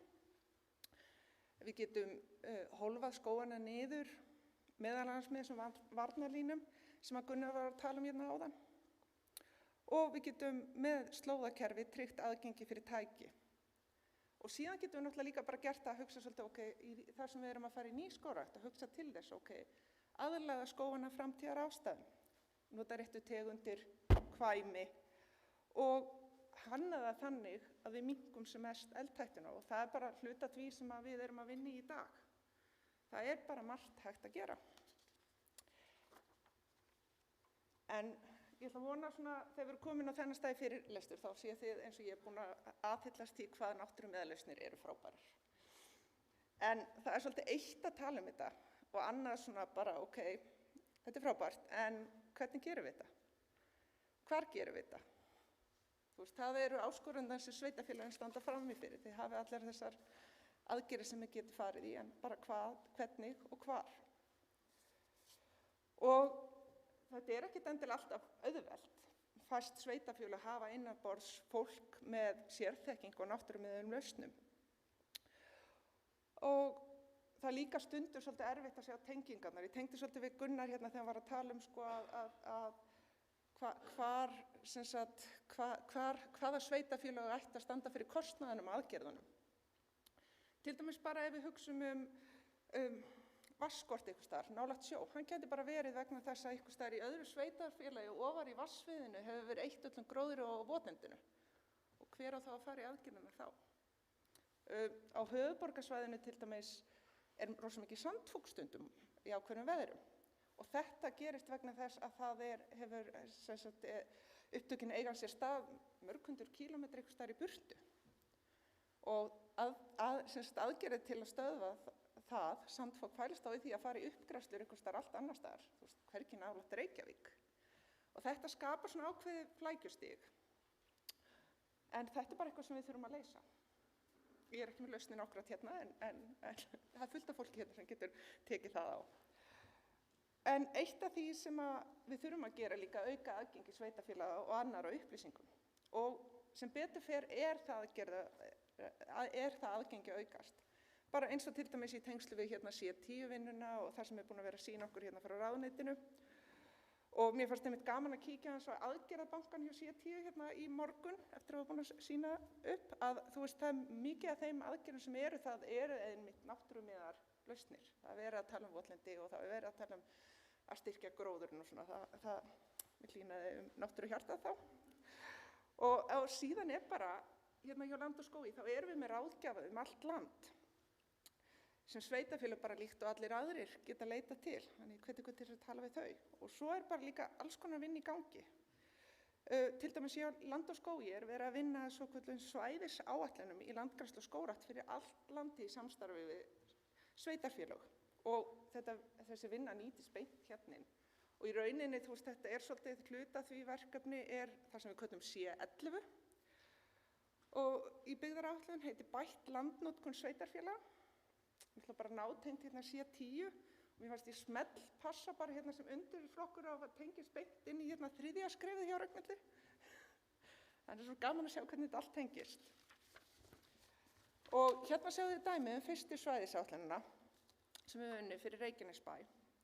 Og markmiðið með þessum áætlunum að greina hvar og hvernig má beita náttúrumiðum lausnum á tilteknum svæðum. Og þær eru bara unnar á svæðiskala og nýtast við frekara skipulagsgerð, til dæmis í aðalskipulagi. Og það er hægt að nýta þetta við getum skoðað flóðahættu, hættu á gróðureldum, mögulega breytingar af vatnsviði og svo margt eina. Og síðan metum það hvernig við getum styrkt vistkerfin með landgræðslu, endurheimt og skógrækt til þess að auka seiglu svæðisins. Og við erum núna að vinna því að skala þessa aðferðafræði. Við erum búin að gera þetta fyrir Reykjanesbæ og það er bara svona verið að skala þetta upp og líka sjá bara hvernig hægt sé að tengja þetta betur við aðlögunaraðgerðir sveitarfélaga. Þannig að þetta er bara í vinnslu. Þannig að vonandi eigum við svona fund hérna þetta á næstu árum. Ef ekki að setja það. En síðan bara náttúrulega endan þá snýst þetta val. Og þetta snýst svolítið að við setjum þessa náttúrulega lausnir í forgang. Og við erum í rauninni með því að nota náttúrulega lausnir. Þetta er bara margreind aðferð. Þú veist hvað er jörðin gömul. Þú veist þetta hefur til bara í milljónir ára. Og lausnirnar eru oft hagkvæmar. Og sérstaklega bara ef þetta snýst að venda eitthvað. Þú veist við þurfum í rauninni lausnir felst í að gera ekki neitt. Og þær eru langlífar og þær tikka sér í mörg önnur box. Þú veist þetta er aðlögunaraðgerð, þetta er loftslagsaðgerð, þetta er aðgerð sem styrkir líffræðilega fjölbreytni og lífsgæði. Þú veist, er hægt að biðja eitthvað meira? Bara bingo. Og þess vegna vil ég hvetja sveitarfélögin til að bæta náttúrumiðlausnum í verkfærakistuna sína og venja sig alltaf á því að spyrja, er þetta áskorun sem við getum leyst með náttúrunni? Takk fyrir.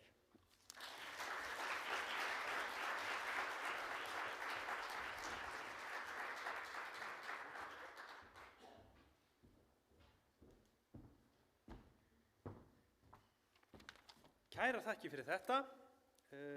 Bryndís, vernd, endurheimt og sjálfbær landnýting. Við tökum þetta út úr þínu fyrirlestri. Heyrðu, þá er komið að seinna trúnói dagsins. Það er ekki þessi mæk. Ólafur, ég ætla að fá Ólaf Þór Ólafsson, sveitarstjóra Reykhólahrepps, til þess að tilla sér með mér í stólana. Já.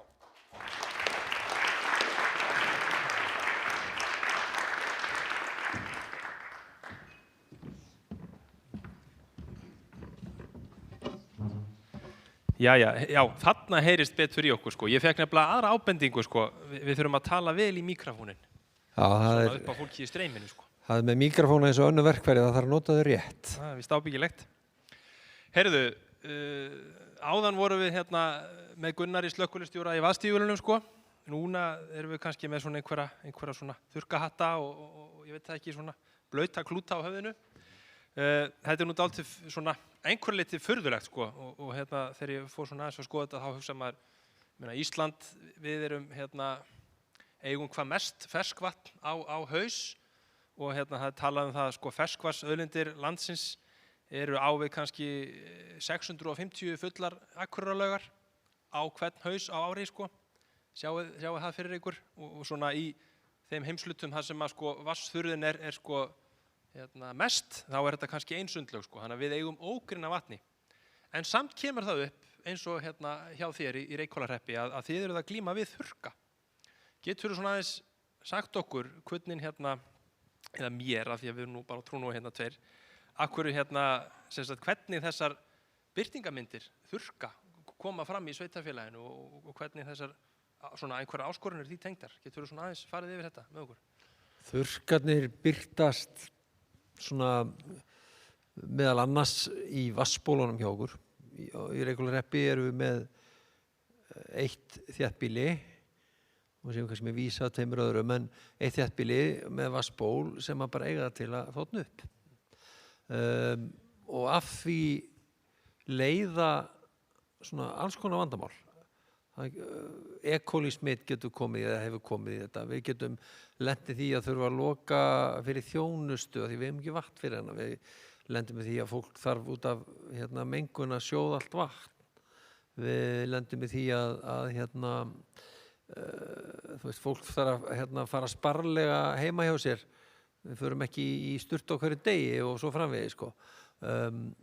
Og einhvern veginn byrjast það þannig að sko, þetta er svo viðkvæmt að það er nóg að það gleymist að skrúa fyrir slöngunir á bryggju og þá eru vandræði í þorpinu daginn eftir sko, af því að þá hefur við gengið á byrðarnar og hluta til sko hvað þetta varðar þá erum við að annars vegar að horfa í breytt náttúrufar, aukna þurrka og svo líka bara hvernig við höfum byggt, hvernig þessi mannvirki sem að vatnsveitan okkar hafa verið byggð upp. Þannig að þetta svona helsta áskorun sem fólk finnur fyrir í daglegu lífi. Síðan náttúrulega bara þurrkar með þetta er náttúrulega landbúnaðarsvæði og fólk byggir sína afkomu á því að því sem landi gefur og þegar jafnvægi það raskast þá er náttúrulega öll afkoma röskuð líka. Og hvaða afleiðingar hefur þetta haft fyrir sveitarfélagið, svona ef við horfum svona varpar aðeins ljós á það, svona bæði hvað snertir framtíðar áætlanir og uppbyggingu sveitarfélagsins, geturðu sagt eitthvað um það? Já, ég meina, þetta er náttúrulega, sko fyrst að segja það, sko, við erum líka á þeim stað, eins og hefur aðeins verið lýst hér í dag, að við erum einhvern veginn að átta okkur á verkefninu sem við erum komið með í fangið. Og ég er svolítið gaman að því að þegar ég var að horfa á þetta, ég er svolítið fulltrúi þessara, sko, ég er búinn að vera í sveitarstjórnarmálum í mjög mörg ár og ég er svona svolítið fulltrúi þessara aðila sem allt í einu er að vakna upp við það, það er ekkert í boði lengur annað heldur en að við förum að velta þessum hlutum fyrir okkur líka sem er þá breytt náttúrufar á þau verkefni sem við þurfum að sinna og bregðast við. Hjá okkur, til dæmis hjá okkur bara við erum eins og öll önnur sveitarfélög að byggja upp eða erum vonur og væntingar og áætlanir uppbyggingu atvinnulífs en ég get kannski ekki boðið mikið þó ég geti boðið lóð því ég get ekki boðið vatn inn fyrir starfsemina sem ætlar að koma og hugsanlega byggjast upp við höfnina hjá okkur eða þegar að hóteli byggist upp sem er sjáum við fyrir ykkur í botni Breiðafjarðar endalaust náttúrufegurð. Það er heitt vatn og svo ætlar að setja hótel með 60 herbyggjum en nei, því miður, það er ekki hægt að hafa sturt á hverju herbyggja því að það er ekki vatn til þess að sturta sig með. Þannig að þetta eru áskoranir sem við þurfum að að bregðast við og eru sem betur fer að byrja að bregðast við og fengur náttúrulega C10 skýrslu í hendurnar bara nýlega og var lögð fyrir í sveitastjórninni hjá mér í gær og þar eru 33 aðgerðir, svona tillögur aðgerðir og þetta bara frábært tæki fyrir okkur til að taka áfram inn og vinna með í því hvernig við getum svo brugðist við í þessu verkefni og þessu áskorunum sem eru hjá okkur. Já, þannig að þið voru þáttakandi í þessu verkefni. Hvernig svona, þannig að þetta hefur komið að gagni, að vera með þessu umræðu, getur þú svona, já, hvernig hefur þetta komið svona helst að notum hjá ykkur? Ég myndi segja að þetta mun koma gagni, þetta þegar skila sér í því að allavega meðvitund kjörinna fulltrúa þannig að það inn í áætlun hjá okkur núna örlítið peningur til þess að fara í rannsóknir og hönnun upp á þá hvernig við getum brugðist við. Síðan erum við náttúrulega með þetta tæki sem að mun hjálpa okkur í því hvernig við munum bregðast við. Og þannig að, og eins og við vorum að tala hérna áðan að það sem við þurfum eru verkfæri og með þessari skýrslu sem við erum komið með þá erum við sannlega komið með allavega leiðavísi í því hvernig við getum unnið í okkar verkefnum. En hvað er þá á döfinni, sko? Ég meina, væntanlega þurfið meira vatn. Hvernig ætlið að bera ykkur að við að afla meira vatns? Sko, það er sko fyrsta sem að ég held að við þurfum að gera og sem kannski held ég að þurfum að gera í öllu verkefni sem maður fæst við, að það er að fá staðreyndirnar upp á borð. Hver er hinn raunverulega staða? Erum við með svona lélegar vatnsbirgðir af því að bólin okkar eða söfnunartankarnir okkar svo lélegir og þessi mannvirki sem voru byggð eða er staðan svo að það er náttúran sem er að svelta okkur vatnið og uppsprettunar. Mín spá er að þetta sé svona beggja blands. Fyrsta skrefið er bara að fá þessar upplýsingar og fara í almennilega, við eigum einhverja gamla skýrslur og einhvern tímann hefur fólk verið að velta þessu fyrir sér. Verkefni, C10 verkefni byggja náttúrulega miklu leyti á reynslu heimamanna. Ég er náttúrulega engin heimamaður, ég er búinn að starfa hjá sveitarfélaginu í 7 mánuði. En fyrsta skrefið, og það í fjármagni sem við erum með núna, er bara að rannsaka betur stöðuna og gera áætlun það hvernig við getum brugðist við. En nú þarna eru við kannski aðalega að ræða stöðunni kringum Reykhóla sjálfa, en það eru fleiri staðir í sveitafélaginu, það ekki, það sem áskorunum með vatn, eða hvernig það? Jó, ég meina út í Flatey, það er svo sem alla tíð verið þannig út í Flatey, þar sem allt vestvatn er flutt út með ferju, sjóleiðis. Heimamenn telja nú að hugsanlega megi finna þar vatn, en það hefur ekki allavega fundist ennþá nýtanlegt. Og það til dæmis smæðin áskorun, Flatey, þessi merkilega eyja á miðjum Breiðafirði sem hefur svona ákveðin sess í íslensku hjarta, en hver ætlar að borga fyrir þær rannsóknir og þær aðgerðir sem það er að fara í til að tryggja vatnið þar? Ég hugsa að þessi nokkru hús sem eru þar og fólki sem er að nýta þau hús, það er ekki, þó það á þess ég ætla eitthvað að úttala mig stöðu þess fólks fjárhagslega, en ég hugsa að þau örfá hús séu ekki borgunaraðilar fyrir slíkum rannsóknum og aðgerðum og það er kannski líka þessi spurningu forgangsröðun verkefna, sannarlega tökum Flatey. Flatey er partur af Reykhólahreppi. Eigum við, hversu mikið eigum við að taka úr okkar sveitasjóði til þess að fara í aðgerðir þar og hversu mikið eigum við að fara í aðgerðir sem eru í þéttbýlinu, þar sem að íbúarnir sem að greiða skattana sína búa. Þetta er svona álitamál sem að koma upp og hafa allir ekki sérstaklega mikið verið rætt. Þetta kjarnar kannski þessa áskorun við fjármögnun innviðaframkvæmda í dreifbýli, Þetta er svona mjög góður punktur. En ég held að við höfum þetta ekkert lengra. Ég bara þakka þér kærlega fyrir trúnóið. Já, eða þú vilt kannski bæta einhverju við? Ég sé, já. Já, ég var kannski ein pæling bara svona í restina, því ég var að velta þessu fyrir mér að því verði eiginlega að koma að því að ég því ég er sveitastjóri í mjög litlu sveitafélagi, ég veit ekki hvort þú tókuð eftir tölunni, sko, voru 233 íbúar þegar verkefni fór á stað, okkur hefur þetta fjölgað, við erum held ég eitthvað í kringum 250 núna, en þetta er sannarlega sveitafélag og þegar ég sit hér í stólnum hér og trúnum með þér Ottó, sko, þá er stjórnsýsla sveitafélagsins stödd hér, sko. Og þegar maður horfir á þær áætlanir sem eru kynntar og eðlilega eru sko mörg verkefni sem að fara á borð sveitafélagana, skipulagsmál sem dæmi, og svo framvegis, vatnsöflun, frárennslismál og svo framvegis. Og þá er eðlilegt að maður velti fyrir sér sko hver geta þessara litlu eininga til að takast á við þessi verkefni. Hver geta stjórnsýsluna hjá mér til þess að taka þessar 33 aðgerðir eða tillögur og vinna úr þeim. Jú, ég meina, það er eitthvað sem við getum gert og þú veist, það er styrkur í samfélaginu, en það segir sér sjálft að það er ekki sérþekking á skrifstofu sem að kannski telur 2-3. Þannig að leið og þarna kannski að því ég veit að undan mér sko var náttúrunálgunin og ég kannski kem með hérna stjórnsýslunálgunina, leið og við tölum sko aðgerðir og hvernig við þurfum að bregðast við og nota bene verkefnið komið á borðið hjá okkur sko og ég er að horfa með þessu grundfyrðingarna sem eru búin að vera að vinna í þessu, þú veist, í nokkur ár og við hinn svona hortiður og svo, já, þetta er nú sniðugt hjá þeim, góða lausnir. En er þetta ekki að kosta svolítið mikið og svona eitthvað? En svo allt í einu erum við bara komin á þann stað að við þurfum að fara að hafa okkur eins og þau og gera þess. En við verðum þá líka að hafa bolmagni til þess. Og þess vegna segjum við sko leið og við erum í þessum aðgerðum, þá verðum við líka að velta fyrir okkur sko hvernig ætlum við að skipuleggja stjórnsýsluna til að takast á við þetta. Þannig ég held að við þurfum aðeins að taka þann punkt líka. Annars bara frábært að vera hérna og ég hef lært helling í dag. Mjög gott. Takk kærlega fyrir spjallið, Ólafur.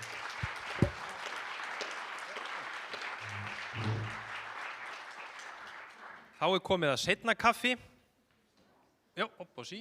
Já, strax komið að seinna kaffi. Og hérna, já, þið fyllið aðeins á tankinn. Ég hói ykkur.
fara inn í þriðju og síðustu lotu. Hún er þannig uppbyggð að það eru 2 erindi og svo verða pallborðsumræður. Og mér langar að hvetja ykkur til ágætu fundargestir að pallborðið verður með þeim hætti að pallborðið náttúrulega ræðir sín á milli en svo verður opnað fyrir spurningar úr sal. Þannig að endilega hugsið svona eitthvað gott að spyrja En næstan á svið, langar mig að kynna Ólaf Árnason, forstjóra Skipulagsstofnunar sem ætlar að fara yfir leiðbeiningar aðlögun að loftslagsbreytingum í skipulagsgerð. Gjörðu svo vel, Ólafur. Takk fyrir.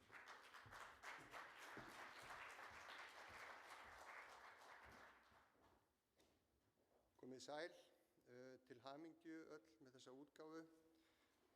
Við vorum mjög ánægð með og viljum bara þakka fyrir samstarfið. Við fengum að vera með í þessu verkefni sem hefur náttúrulega búin að vera svona í forgrunni hérna í dag og ég held að það hafi nýst vel og verið gott að fá að taka þátt í því. Það sem ég ætla að segja ykkur frá síðan svona þessu tengt. Í dagskrá var mjög einföld vinnutitill sem var bara leiðbeiningar fyrir skipulagsgerð en ég ætla nú aðeins að breyta frá því og fara kannski yfir skipulagsmál og aðlögun að áhrifum loftslagsbreytinga. Það er svona breyttur titill. Margt af því sem við erum að ræða í dag og það sem náttúrulega við erum að horfa á, þau erum að horfa til þessara viðbragða við loftslagsbreytingum eru náttúrulega í mismunandi tíma. Eitthvað sem við þurfum að bregðast við strax eða það sem við þurfum síðan að vera að vinna með og horfa í fram í tíman til þess einmitt að við framtíðar ráðstöfun lands og framtíðar starfsemi þá séum við sem bestum hætti að gera hlutina þannig úr garði að minna verða krísum og meira af fyrirsjáanleikum hvernig við erum að bregðast við og ég vil draga úr þeim áhrifum sem eru að koma. Og þess vegna ætla ég aðeins að fara út í það hvernig við getum nýtt skipulag sem tæki við þessa þá skynsamlegu ráðstöfun lands. Ég held að sé ákveðnir eiginleikar í skipulagsgerð og því tóli sem er ágætt að draga fram hérna í upphafi sem getur átt almennt við og ekki bara til þessa málaflokks. Við erum náttúrulega með ákvarðanatöku ráðstöfun lands í skipulagsgerð sem tekur til allra þátta, mismunandi uppbyggingar, nýtingar og verndar. Og skipulagsmál eru í sjálfu sér þó staðsett séu í dag til dæmis undir félags- og húsnæðismálaráðuneyti í eðli sínu mjög þverfaglegu málaflokkur. Í öðru lagi þá erum við þarna með ákveðin ramma þar sem við setjum þá okkar staðbundnu reglur og staðsetningu og útfærslu mannvirkja og annarra landnýtingar. Við erum að horfa til langs tíma. Við erum að vinna með tímaramma sem í mörgum aðalskipulögum eru 20 ár. Við erum að samþætta ólík sjónarmið og við erum að horfa á þetta með tilliti til almannahagsmuna og sjálfbærrar þróunar og leggjum það til grundvallar. Þessi lýðræðislega aðkoma og samráð, hvort sem eru lögbundnar stofnanir, umsagnaraðilar, sérfræðingar eða almenningur líka mjög mikilvægur þáttur í skipulagsvinnunni að ná að nýta þetta tæki til þess að draga saman mismunandi aðila og komast þannig að sem bestri niðurstöðu.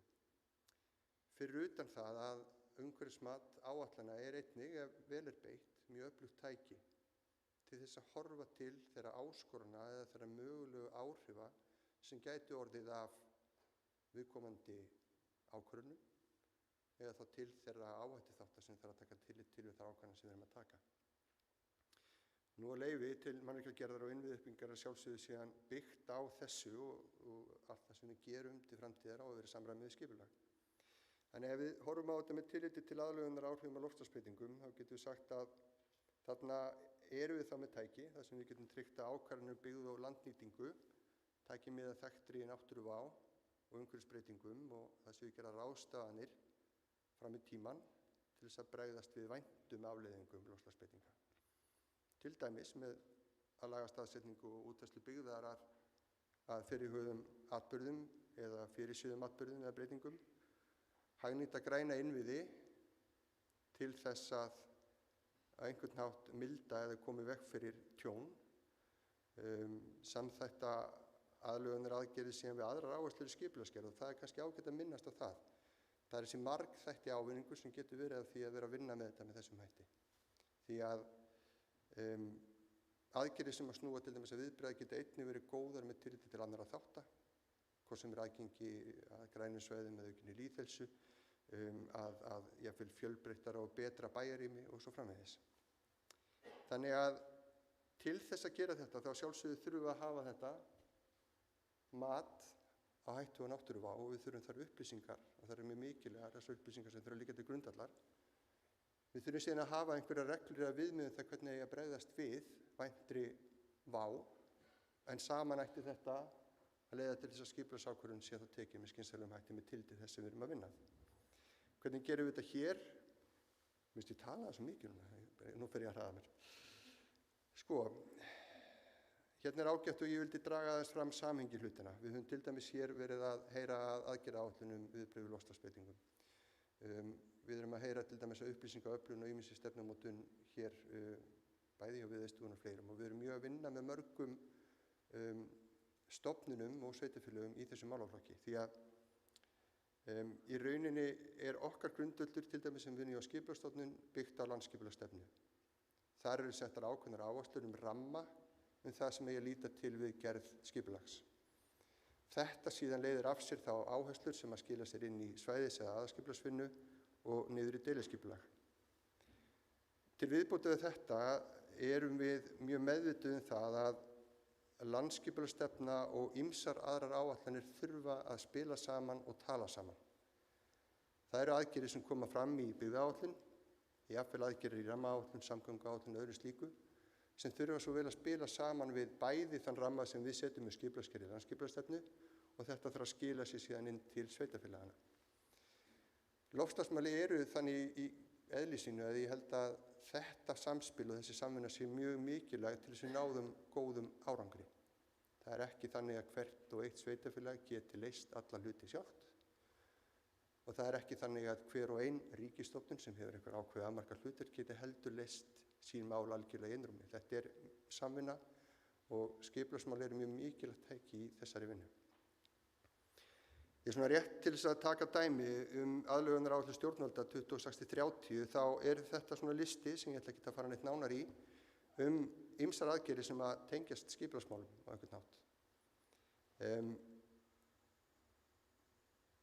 Síðasta dæmi hérna sem ég dreg þá fram sérstaklega til dæmis leiðbeiningar fyrir sveitarfélögum leiðir til aðlögunar þar sem áhersla meðal annars á skipulagsgerð. Ég vil einnig nefna áherslu í landsskipulagsstefnu og fara aðeins nánar í sauman á því að með þessari þingstafnartillögu sem var samþykkt fyrir ekki svo löngu, finnst mér, tími líður nú hratt, að þá var loksins komin ákveðin stefna sem varðaði loftslagsmál og skipulagsgerð.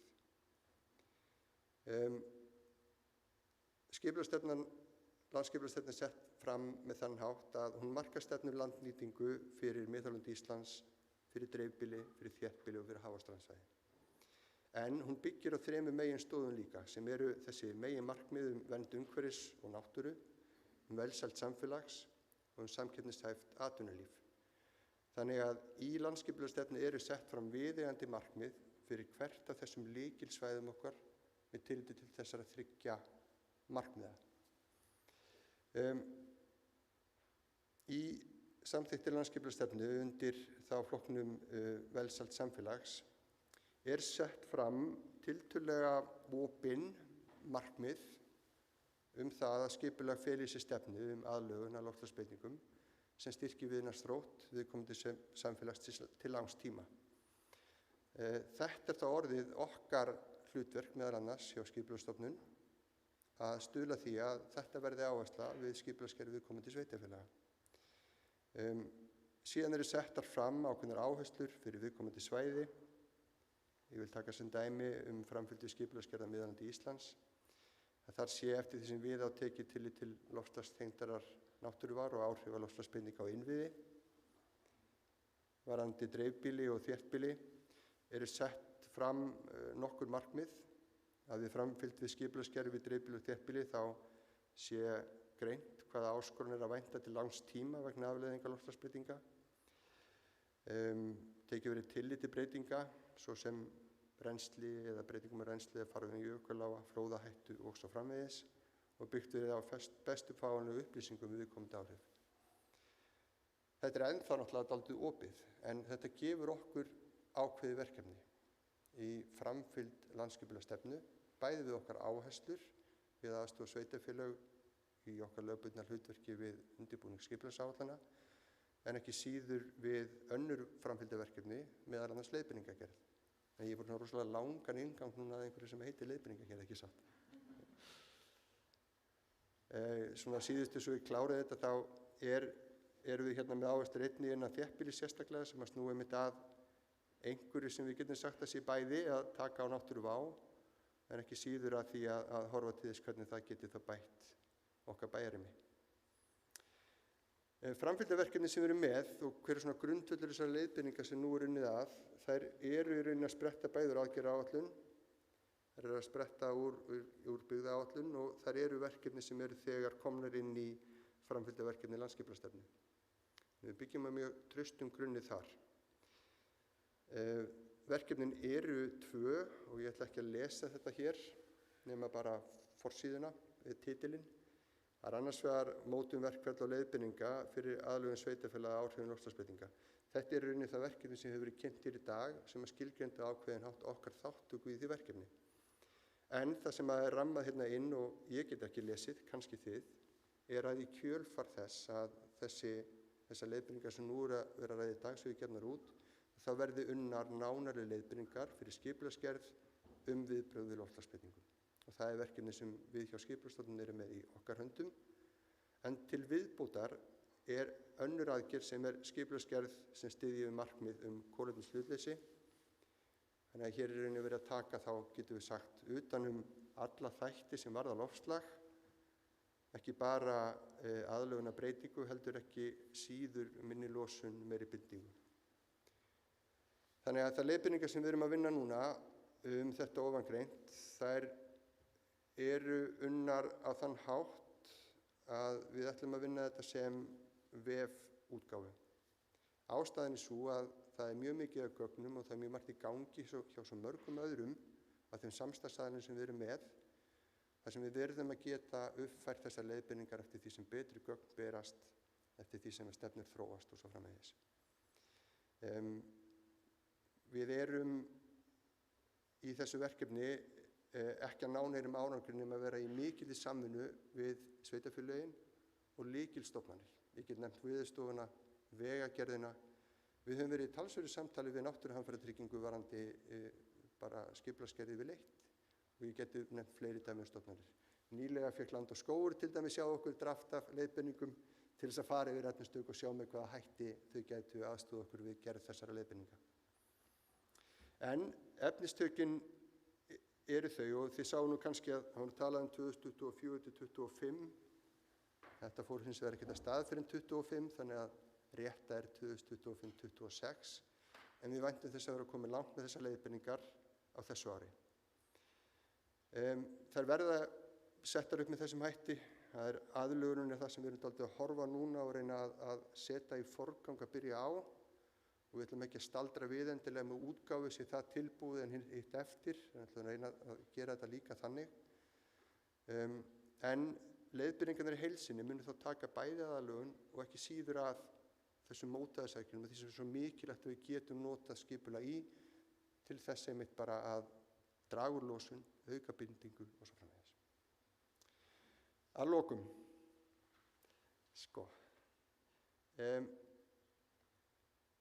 Þetta er bara til minnis ef þið hafa gleymt í að skipulag og umhverfismat eru lykilstjórntæki til þess að vinna farsæla aðlögun byggðar og samfélags. En það eru nokkrir þættir sem ég ætla samt að segja að við þurfum að ná betur utanum. Í fyrsta lagi þá eru okkar skipulagslög frá 2012 og það er alveg orðið verkefni og það er eitt af verkefnum núna framundan að fara að endurskoða skipulagslöggjöfina. Þar þarf að koma með betri hætti inn markmiðum og fyrirmælum loftslagsmál heldur en gert í dag. Ekki bara með tilliti til þessara markmiða sem þetta eru núna, heldur þurfum við einnig að horfa til þess sem er að gerast í dag, með hvaða hætti skipulagslög tala á móti viðbragðsgetu varðandi atburði sem er ófyrirsjáanlegir. Það eru margir þættir sem það þarf að horfa á. Í öðru lagi þá erum við komin með skýrar áherslur núna, bæði landsskipulagsstefnu með aðgerðaáætlun og öðru sem við getum þá unnið eftir þrátt fyrir lögin þennan málaflokk og það er það okkar verkefni núna að vinna að leiðbeiningum, hvatningu og öðru slíku og þar þurfa allir að taka þátt. Skipulagsyfirvöld, heim í héraði, hönnuðir, ráðgjafar, almenningur og allir. En það eru nokkrir þættir aðrir sem ég ætla að minnast á hérna alveg í blálókin. Í fyrsta lagi þá skiptir einmitt gagnasamsetningin verulegu máli í því sem við erum að vinna. Við þurfum, og það verður okkar áhersla, að reyna að miðla með sem bestum hætti nýtilegum gögnum til þess að leggja til grundvallar við skipulagsgerð. Þetta er að þróast, loftslagsatlasinn og þau gögn sem þar eru fram eru mjög gott dæmi um það, en þetta skiptir verulegu máli.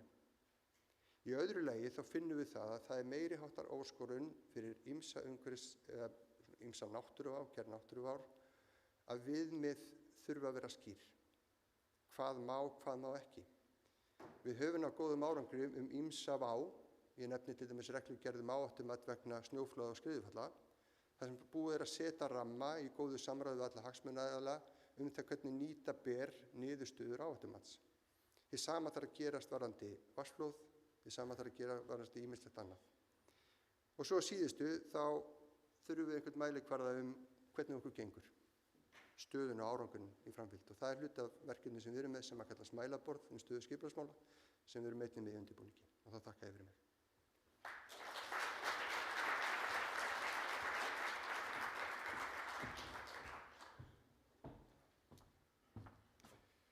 Við þökkum Ólafi Árnasyni kærlega fyrir að leiða okkur í sannleika samhengi skipulags og aðlögunar og loftslagsbreytingum. Þá vil ég gjarnan kynna síðasta frummælanda dagsins á svið. Það er Nanna Vilborg Harðardóttir sem ætlar að fjalla blágrænan Grundarfjörð. Takk fyrir. Já, gjör svo vel.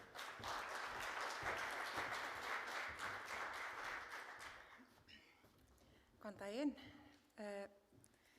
Takk fyrir boðið og að leyfa okkur að vera með ykkur hérna í dag, þóttu við séum formulega ekki með í C10 en hérna erum að vinna í mjög sambarilegu og hérna þessi leiðavísir ég er nú aðeins búin að kíkja á hann og hann er hellingi í honum sem að gagnast okkur. Ég heiti Nanna og ég er verkefnastjóri skipulags- og umhverfismála hjá Grundarfjarðarbæ og landslagsarkitekt og í dag langaði mig að segja ykkur frá blágrænum ofarslausnum í Grundarfirði. En við erum sem sagt öll hér í dag af því að við eigum við erum með einhverjar áskoranir, það eru vandamál sem við þurfum að leysa og er þetta tengt veðurfari, breyttu veðurfari og áskorun okkar Grundfirðinga er of mikið vatn, ótrúlegt en satt. Þannig að augljóst að áskoranirnar okkar í Breiðafirði jafnvel eru mjög ólíkar. En við flest þekkjum það að við fáum oft of mikið vatn á of stuttum tíma og þetta eru svona sér íslenskar aðstæður og á sama tíma eins og hefur komið fram þá erum við núna árlega síðustu árin að fá einhverja mjög undarlega veðurviðburði í Grundarfirði. Júlí 24 slógum við met, við eigum landsmet í úrkomu fyrir júlí. Núna síðast bara á jóladag þegar það mældist hátt í 20 stiga hiti á Austurlandi þá fengum við úrhelli, ég hef nú ekki upplifað það á jólum áður og þá spyr maður sig hvað kemur næst, það kemur eitthvað næst þannig að við þurfum að fara að undirbúa okkur fyrir það. Svona aðstæður er að verða aðeins of kunnulegt en hins vegar það sem að gerðist nýtt hjá okkur 24 var þetta.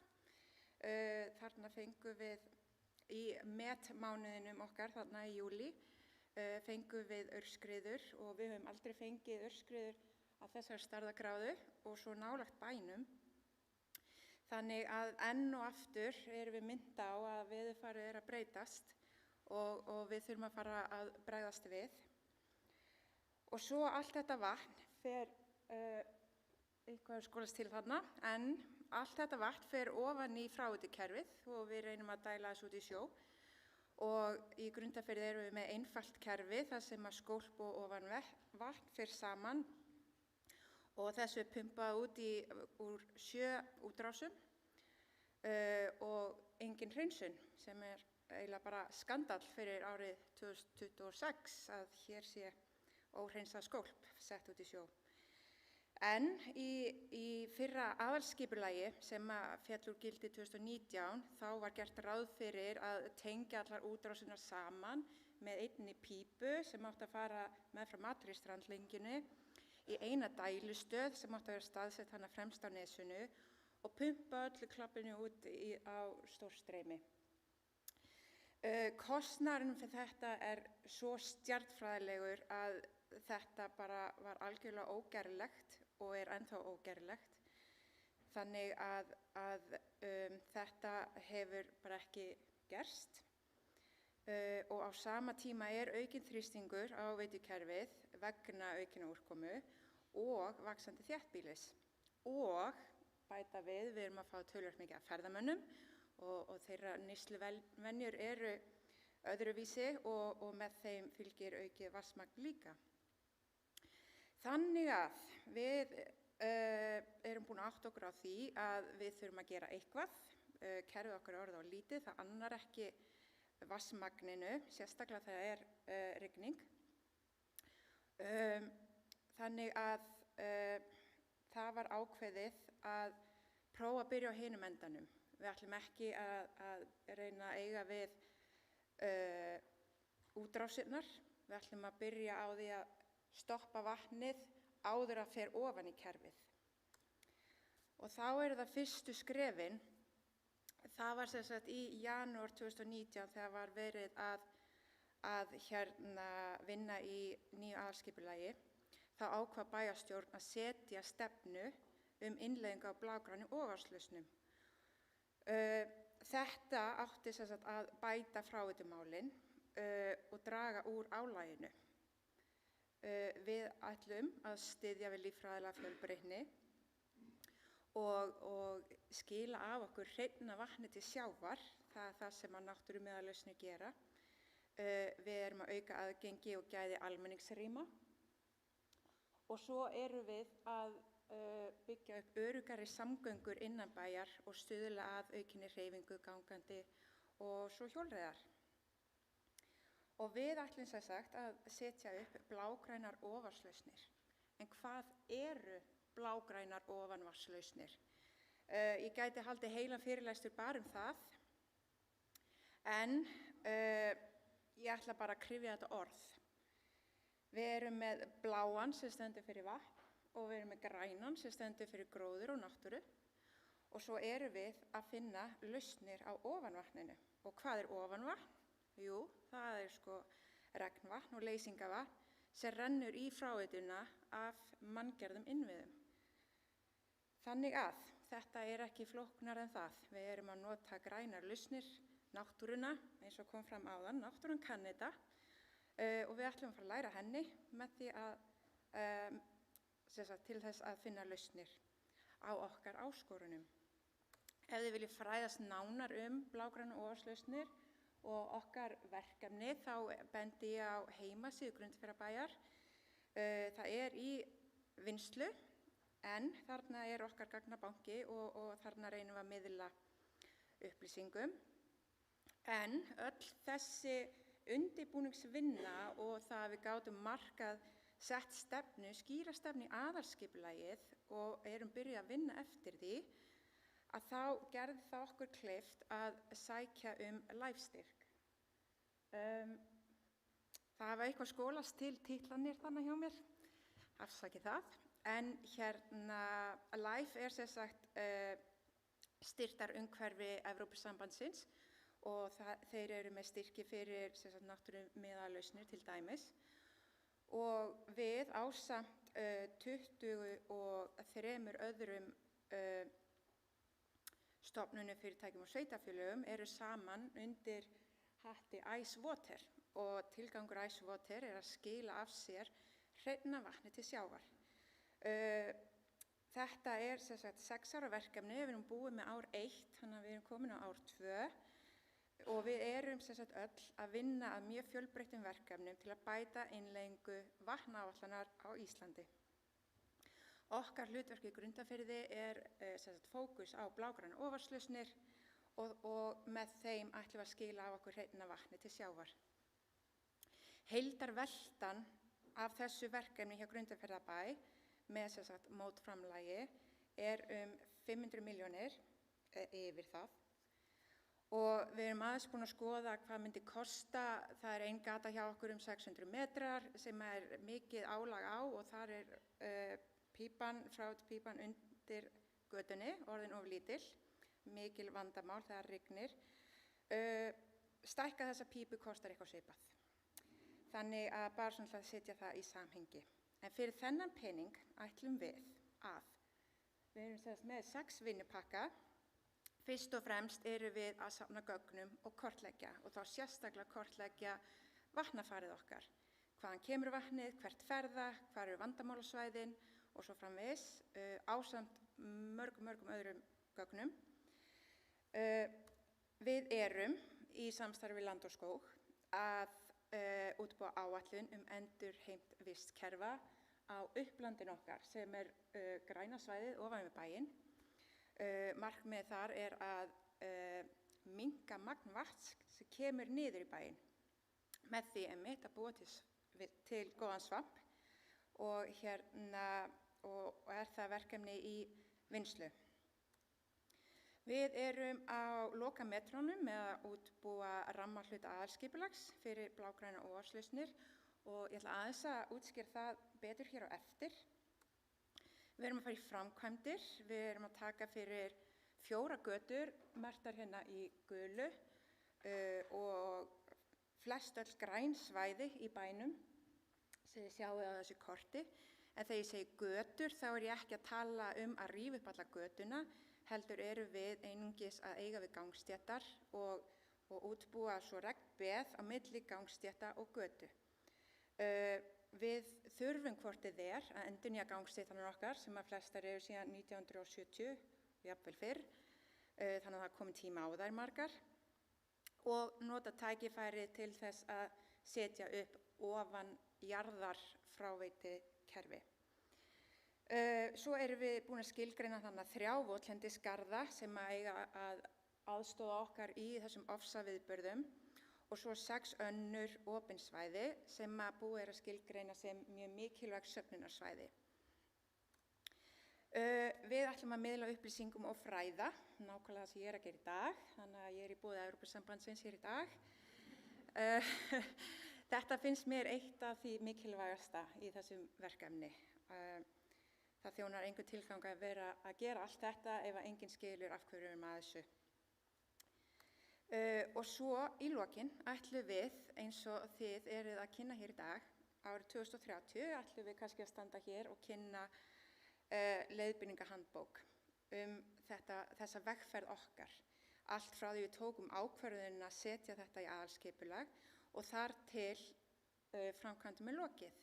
Og þarna mun allt ferli koma fram, hvaða gögn þurfti að afla, hvernig, styrkja umsóknir sem við erum að sækja sem okkar mótframlag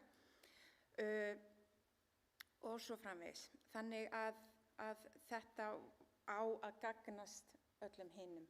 Þið fáið að læra af bæði því sem gekk illa hjá okkur og það sem gekk vel. Hérna bara örstutt eitt kort sem varð til úr greiningavinnunni. Þetta er samspil af gögnum frá verkfræðingum sem greindu ofanvatnið okkar og svo upplýsingar frá heimamönnum og starfsmönnum bæjarins sem þekkja manna best vandræðasvæðin, hvar flæðir inn og hvar götur fyllast. Og bara þetta kort segir okkur ótrúlega mikið. Út frá svona upplýsingum var svo unnið þetta kort. Þetta sýnir okkur nákvæmlega hversu stór regnbeð við þurfum að setja í hverja götu og einmitt líka forgangsröðun. Þarna sést gatan í rauðu sem er þessi 600 metra gata sem ég myndist á áðan, þar sem pípan er orðin of lítil. Við erum byrjuð í framkvæmdum, byrjuðum að síðasta sumar og eins og ég sagði þá erum við að vinna með umferðaröryggi líka og bara svona smá svona fyrir og eftirmynd, það er svo gaman. Þetta er þessi gata, þannig að sést kjörbúðin okkar, leikskólinn og heilsugæslan og þetta var mjög óöruggt svæði að labba Í dag erum við búin að setja þessa eyju, bæta umferðaröryggi og setja ofanjarðar fráveitukerfi, sem sagt blágræn beð.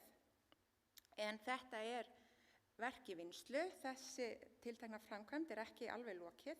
Við erum ennþá að finna út sérstaklega varðandi gróður í beðin.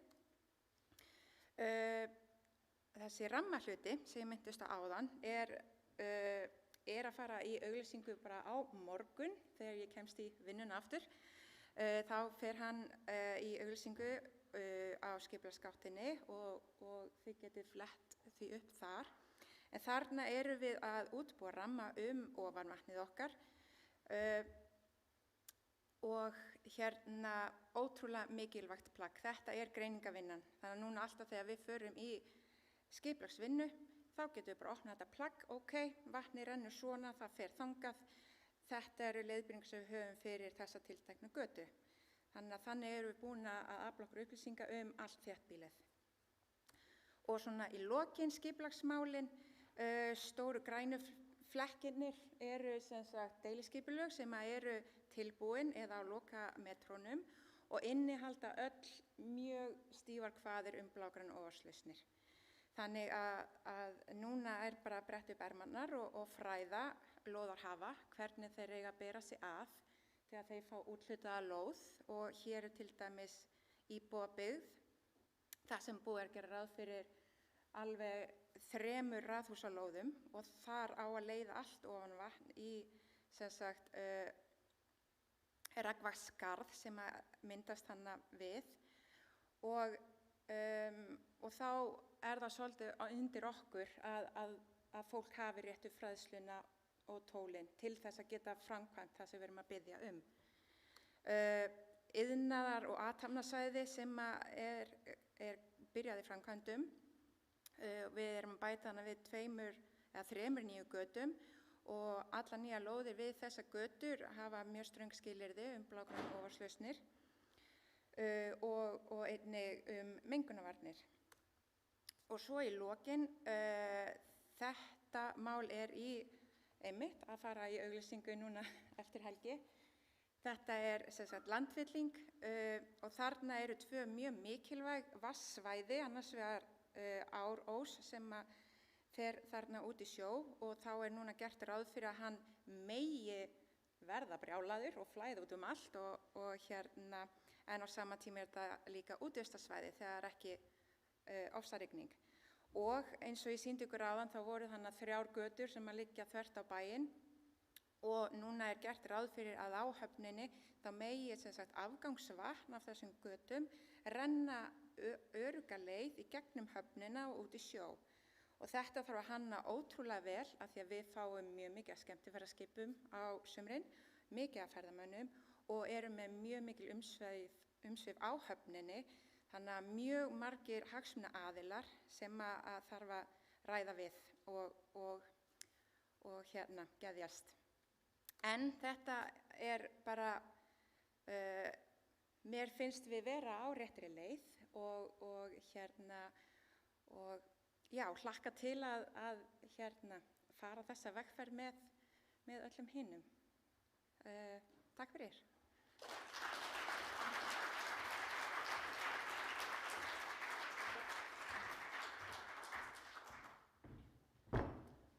Jæja, þá er komið að síðasta dagskrárlið dagsins en það er pallborðsumræður og ég vil gjarnan bjóða hérna á svið einmitt Elínu Björk Jónasdóttur hjá Umhverfis-, orku- og loftslagsráðuneytinu, hún ætlar að stýra umræðum.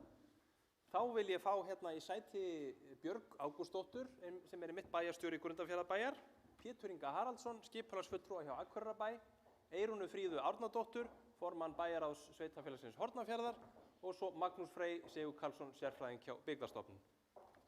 Fáðu ykkur sæti hérna.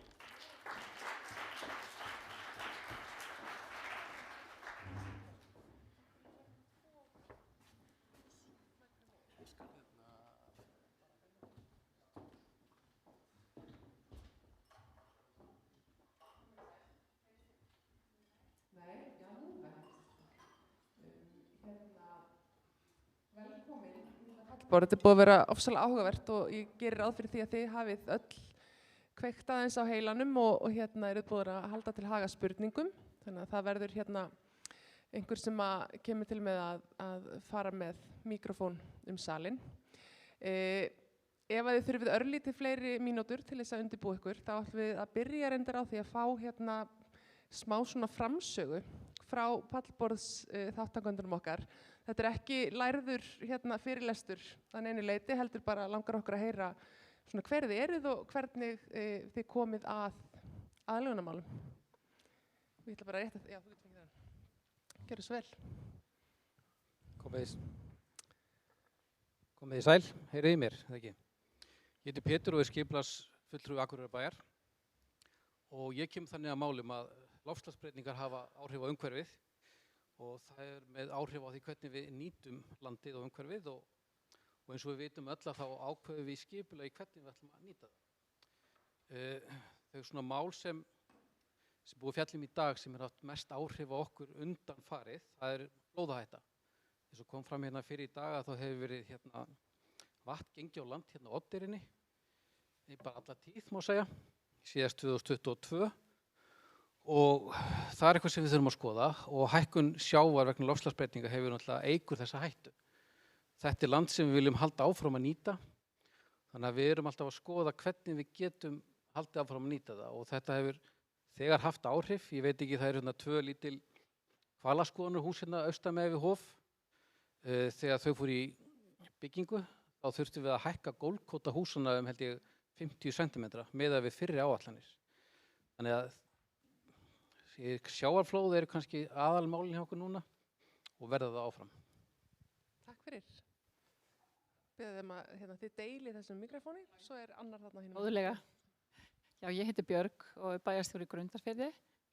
Nanna er nú svolítið búin að útskýra af hverju við erum hér, þannig að ég ætlum kannski ekki að fara að endurtaka það. Það er svona dálítið svona stór þáttur í því sem við erum að gera núna. En mér langaði kannski að koma að því að ég byrjaði í sveitarstjórnarmálum 1995. Og var sem sagt það sem hét þá sveitarstjóri á þessum sama stað, mínum heimabæi Grundarfirði 1995–2006. Svo kem ég hérna aftur 2018. Það er ótrúlega gaman og merkilegt að sjá munin á því hvernig við hugsum og nýtum skipulagsáætlanir. Og ég var aðeins að fletta upp hérna áðan líka af því að á Snæfellsnesi eins og hérna forstjóri skipulagsstofnunar sýndi hér á skjá áðan að þá er svæðisskipulag fyrir Snæfellsnes og það vill svo til að ég var reyndar hin með borðið sem hérna starfsmaður í ráðgjafafyrirtæki þegar var verið að vinna svæðisskipulag Snæfellsnes og fekk hérna það skemmtilega verkefni að vera partur af því að búa það til fyrir Snæfellinga og Snæfellingar sveitarfélagið á Snæfellsnesi hafa mjög lengi verið að vinna í umhverfismálum því að fá umhverfisvottun hérna fyrir mjög margt löngu og núna síðasta haust fengum við viðurkenningu UNESCO sem hérna fyrsta mennin biosférsvæði á Íslandi og þetta er svona löng saga, ég ætla ekki að fara hon í það, en það er svona, þetta er einhvern veginn sko grunnur sem er búið að byggja á mjög löngum tíma og mér finnst skipulagsmál er náttúrulega umhverfismál, en þetta er einhvern veginn meira og meira að vera sýnilegt í gegnum skipulagsáætlun, hvernig við þurfum, hvaða umhverfislegar áskoranir við höfum og verkfærið er akkurat þetta, meginverkfærið hverra sveitarstjórnar er aðalskipulagið og það er svo kjörinn staður og verkfæri til þess að taka ákvarðanir hvernig við ætlum að gera þetta. Og það er nánast það er ekki nánast, það er bara hverjum einasta degi sem við erum að vinna eftir aðalskipulaginu okkar heima með alls konar praktíska atriði, svolítið eins og Nanna var að sýna. Þannig að ég hvet fólk til þess að horfa á einan vin okkar sem aðalskipulagið en ég nefndi það ekki vegna þess að sko í fyrra tímabilinu þá vorum við bara í að skoða aðalskipulagið, það var hengt upp á vegg í fundarherberginu og mín skrifstofa var í hinum enda húsunum og við fórum bara þangað inn ef einhver var svona annars slagið ætlaði að sækja lóð. Það var aðalskipulag, eru til lausa lóðir og þá fór maður inn og benti puttanum á, svo var maður ekkert að spá í þetta, svona nokkurn veginn svona var þetta. Þannig að það er gríðarleg breyting á því hvaða verkfæri, hvernig við notum þetta sem verkfæri. Takk fyrir. Já, þið erum með ykkar eigin þarna. Og hann virkar, já. Hæ, gaman að sjá ykkur öll og rosalega gaman að vera inn í dag. Ég heiti sérst Eyrún og ég er formaður bæjarráðs Hornafirði. Og ég kem svona að borðinu með í rauninni enga sérþekkingu á þessu. Ég er kjörinn fulltrúi, ég tek þátt í vinnustofunum, í þessu frábæra verkefni og mitt svona kannski helsta áhugjefni núna er að hugsa hvernig tryggjum við öll þessi þekking og öll þessi reynsla og allt þetta sem við höfum lært á þessu verkefni, hvernig tryggjum við það lifi. Og hvernig sérstaklega núna horfandi á sveitarstjórnarkosningar þar sem við vitum að meirihluti kjörinna fulltrúa verður glænýr, tók ekki þátt í þessu verkefni með okkur og hvernig getum við tryggt að kjörnir fulltrúar fái þessa hugsjón sem þetta þarf pínu að vera til þess að við höldum þessu alltaf á lofti og tökum raunverulega inn í alla stefnumótandi ákvarðanir. Af því að ég heyri það svo mikið hvað fólk er að leggja mikið í verkferlana og hvað við erum að vinna mikið með að setja hlutina inn í skipulagið, inn í gögnin sem við vinnum með, hvernig við erum að safna gögnunum. En ég kannski er mest að hugsa hvernig passa ég að þetta lifi á milli kjörtímabila. Þannig að það er svona mín einsýnin þetta. Takk og Magnús. Já, Selveri, ég kem svona alveg öfugt að þessu held ég. En ég hef verið að vinna í umhverfis- og loftslagsmálum síðan 2018 og fyrst hjá Umhverfisstofnun og svo hjá Veðurstofunni og tók svo að mér þetta C10 verkefni fyrir rúmum 2 árum og hef bara verið að vinna það í samstarfi Umhverfisráðuneytið og Skipulagsstofnun og Veðurstofu. Og markmiðið með þessum leiðarvísi var að búa til í rauninni einfalt tól sem að hver sem er að vinna í þessum málum gæti svona litið til og skilið og nýtt sér að einhvern hátt. Markmiðið var kannski aðalega að passa það að vöntun og sérþekkingu og gögnum var ekki ástæða til þess að í rauninni gera ekki neitt. Þannig að nú erum við komið með svona einfalt tól sem getur gefið okkur einhverja hugmynd og þá getum við byrjað að skoða hvað er hægt að gera. Það er rétti tími núna að byrja að skoða þessa hluti. Einmitt, takk fyrir það.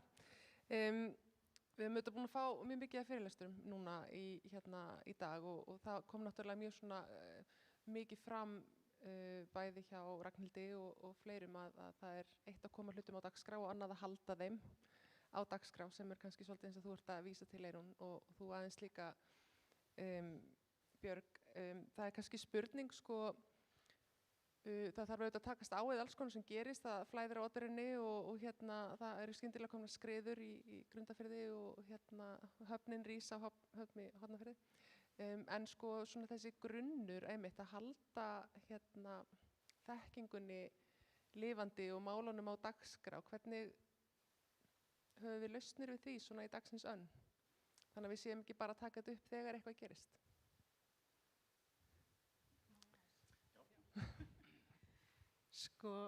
Já, ég held ég má að segja hvað mér fannst mikilvægasti parturinn af þessu verkefni að taka þátt.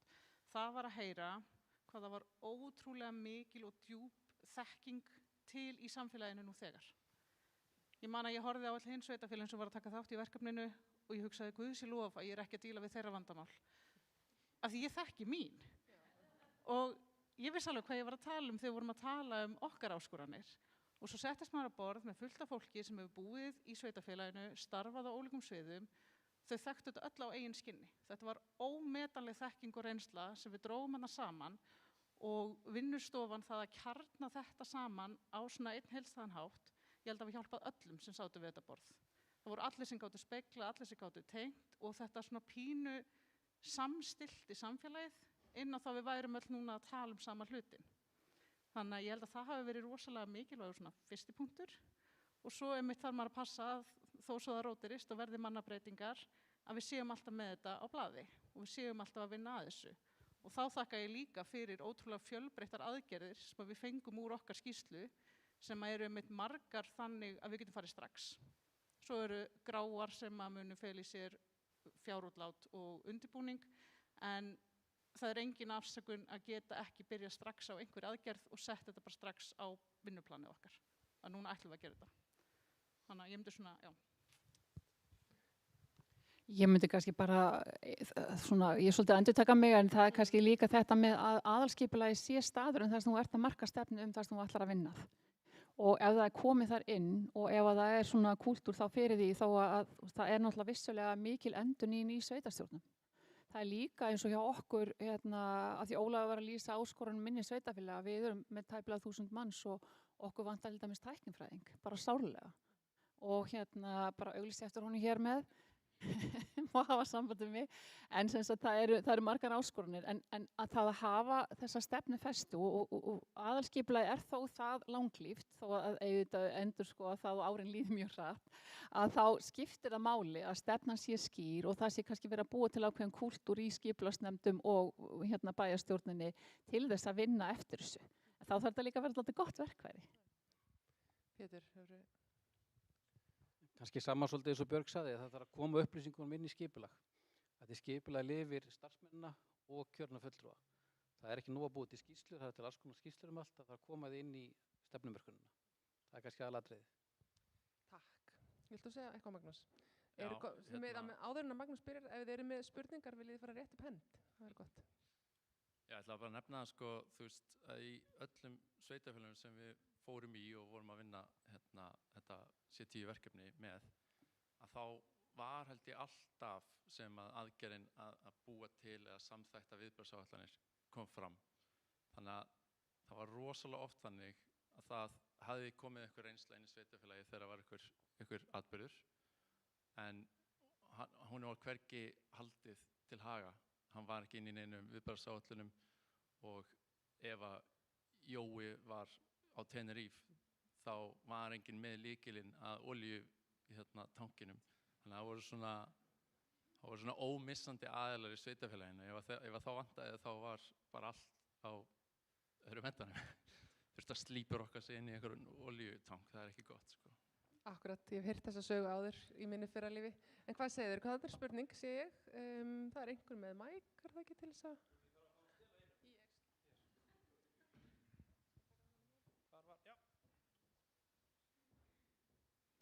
Eru fleiri hendur svona rétt að menna byggð? Já, komið sæl, Sigurborg heiti ég og starfa fyrir landshlutasamtökin hér á Norðurlandi eystra. Mér langaði að koma inn á það sem að Björg var að tala varðandi aðalskipulagið. Ég held að Grundarfjarðarbær hafi einmitt blásið öllum nánast sveitarfélögum á Íslandi, veitt okkur innblástur í að gera betur í blágrænum ofanslausnum. Ég velti fyrir mér hvernig stendur á því, þannig að ég fór að skoða nákvæmlega starfsfólki á skipulagssviði. Það er einvalalið hef ég komist að, með einstaka menntun. Svo spurði ég starfsfólkið, hver er galdurinn, af hverju eru þið svona frábæri í þessu? Þá segir já, það er út í að við erum með svo frábæran bæjarstjóra. Þannig að ég held að svarið sé að vera með frábært starfsfólk og frábæran bæjarstjóra, en það sem að mig langar að spyrja svolítið út í varðandi þessar blágrænu ofanslausnir, og það tengist líka kannski aðlögun í stærra samhengi, og það eru mistökin. Hver eru öll þessi mistök sem hafa verið gerð varðandi blágrænar ofanslausnir? Þetta hefur komið upp á fundum hjá okkur hjá landshlutasamtökunum út af því að við viljum ekki gera sömu mistökin. Það er kannski ekki bara nóg að fá leiðbeiningar, heldur líka, þú veist, hvaða hólur viltu varast? Hvernig getum við lært af mistökum annarra? Getum við búið til bók með mistökum og svo hvernig við fjórðumst þau eða hver er ykkar reynsla af því og þá líka hjá Grundarfjarðarbæ? Takk. Takk fyrir. Eru fleiri spurningar í salnum áður en við förum í að svara? Nei, ekki billi. Þið verðið að koma með allavega 2 í viðbót. Það liggur nú kannski beinast við, Björg, að þú svarir einhverjum þetta, en svo ætla ég að biðja Magnús líka eins að taka þetta, því að það gekk á ýmsu náttúrulega í þessum áætlunum sem við gerðum í þessu verkefni. Gjörðu svo vel. Já, ég roðnaði pínlítið, en takk fyrir hlýorð, en ég verði eiginlega það, af því að þetta var sagt, að það verði eiginlega að segja það, sko, að veikleikin okkar sem ég var að lýsa, það er mannfæð. Það var til þess þegar við vorum að vinna aðalskipulag, ég ætla bara að deila þessari sögu, að við vorum með skipulagsnefnd á síðasta kjörtímabili sem að tók bara boltann og það var sem sagt aðalskipulagið sannarlega unnið af duglegri skipulagsnefnd og bæjarstjórn sem að var svona, hvað ég að segja, ég var að nota hugtakið all in í því að vinna þetta, þannig að þau þekktu þetta vel af því að við vorum tímabundið ekki með skipulags- og byggingarfulltrúa sem var þá notabenni sami aðilinn, þannig að þetta fólk steig upp. Þannig að ég ætla svona að þakka hlýju orð en þetta ekki bara mitt. Þannig að það bara svona framsýni líka í því þegar fólk þarf einhvern veginn að setjast yfir þetta, stendur frammi fyrir áskorunum og þetta kom inn. Þetta var ekki alveg inn í upphafi en svo líka breytast hlutirnir mjög hratt. Þannig að mér finnst líka skipta máli að sko reyna að halda þess á lífi og þarna var líka neisti sem að fólk á skuldlaust að hafa sett þetta inn í stefnu skipulagsnefnd og bæjarstjórn ekki á einu kjörtímabili heldur 2. Þannig að svo ég komi því nú af.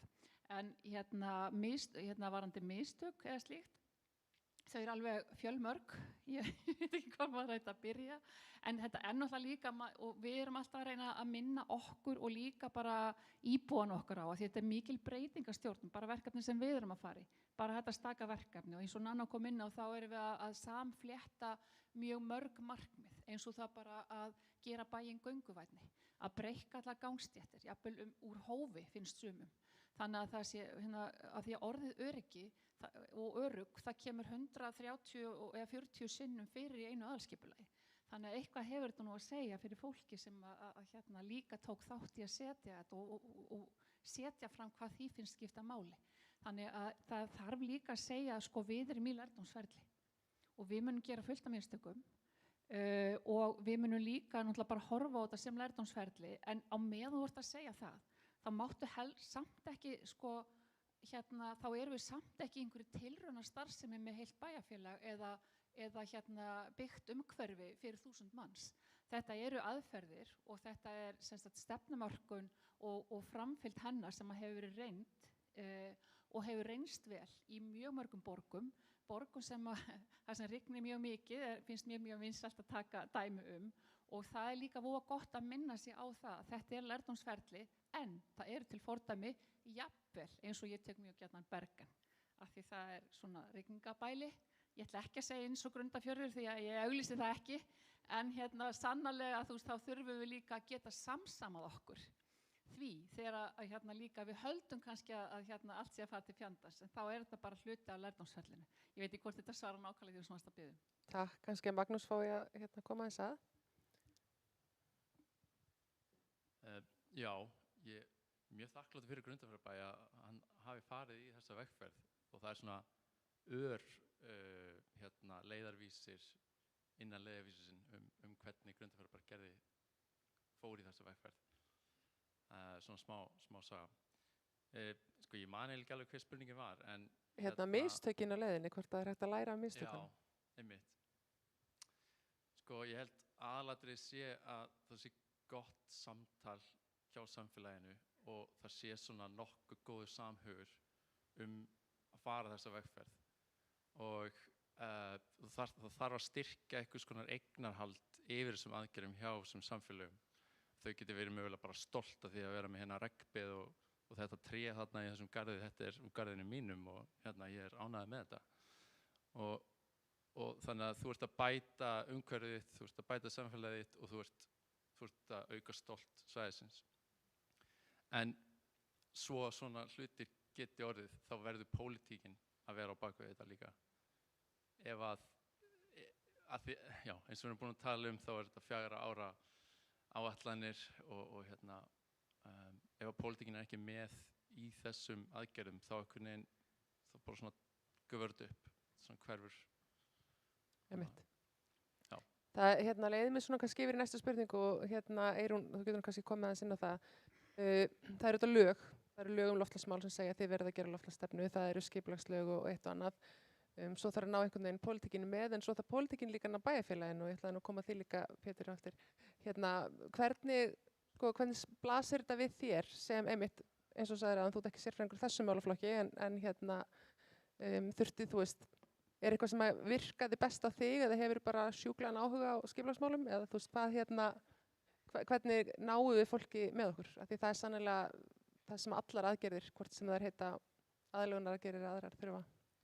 Sko ég held að sveitafélögin hafa gert þetta í mjög mörgum málaflokkum og ég hugsaði það svona oft núna í dag að þetta er ekki fyrsta verkefni sem að sveitafélögin svona koma eins og Magnús sagði í sínu erindi inn í DNA-ið sitt.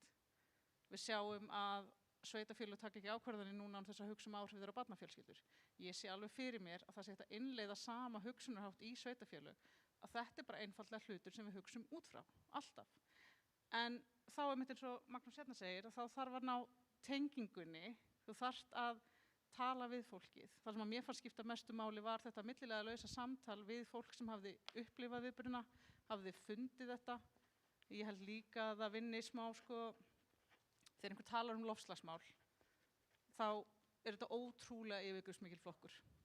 Þetta er bara, þú nærð í rauninni ekki utanum hann þegar þú ert að tala við einhvern íbúa. Bara loftslagsmál komplett. En svo er hægt að tengja þetta við hversdaginn. Eitthvað sem þú þekkir, eitthvað sem þú rekur þig á. Þú ert allt í einu komið með aðgerðir sem er eitthvað sem er mögulega raunhæft að gera, sem geta skila árangri sem að fólk sér eða upplifir.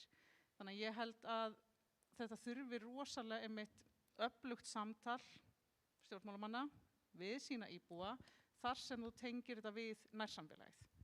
Þú getur ekki tekið þetta á stærsta skalanum, þú þarft að taka þetta inn í þitt sveitafélag, í þínar aðstæður og þannig myndu ná fólki held ég með, svona ef það svarar einhverju. Já, minnst það, mjög gott svar. Pétur, mér langar að taka þetta kannski aðeins áfram að nú ert þú að tala um að það sem hefur svona gerst undanfarið, það er þessi flóð á Oddurinni sem á ollu tjóni og nú þurfa allir einhvern veginn að fara dekk.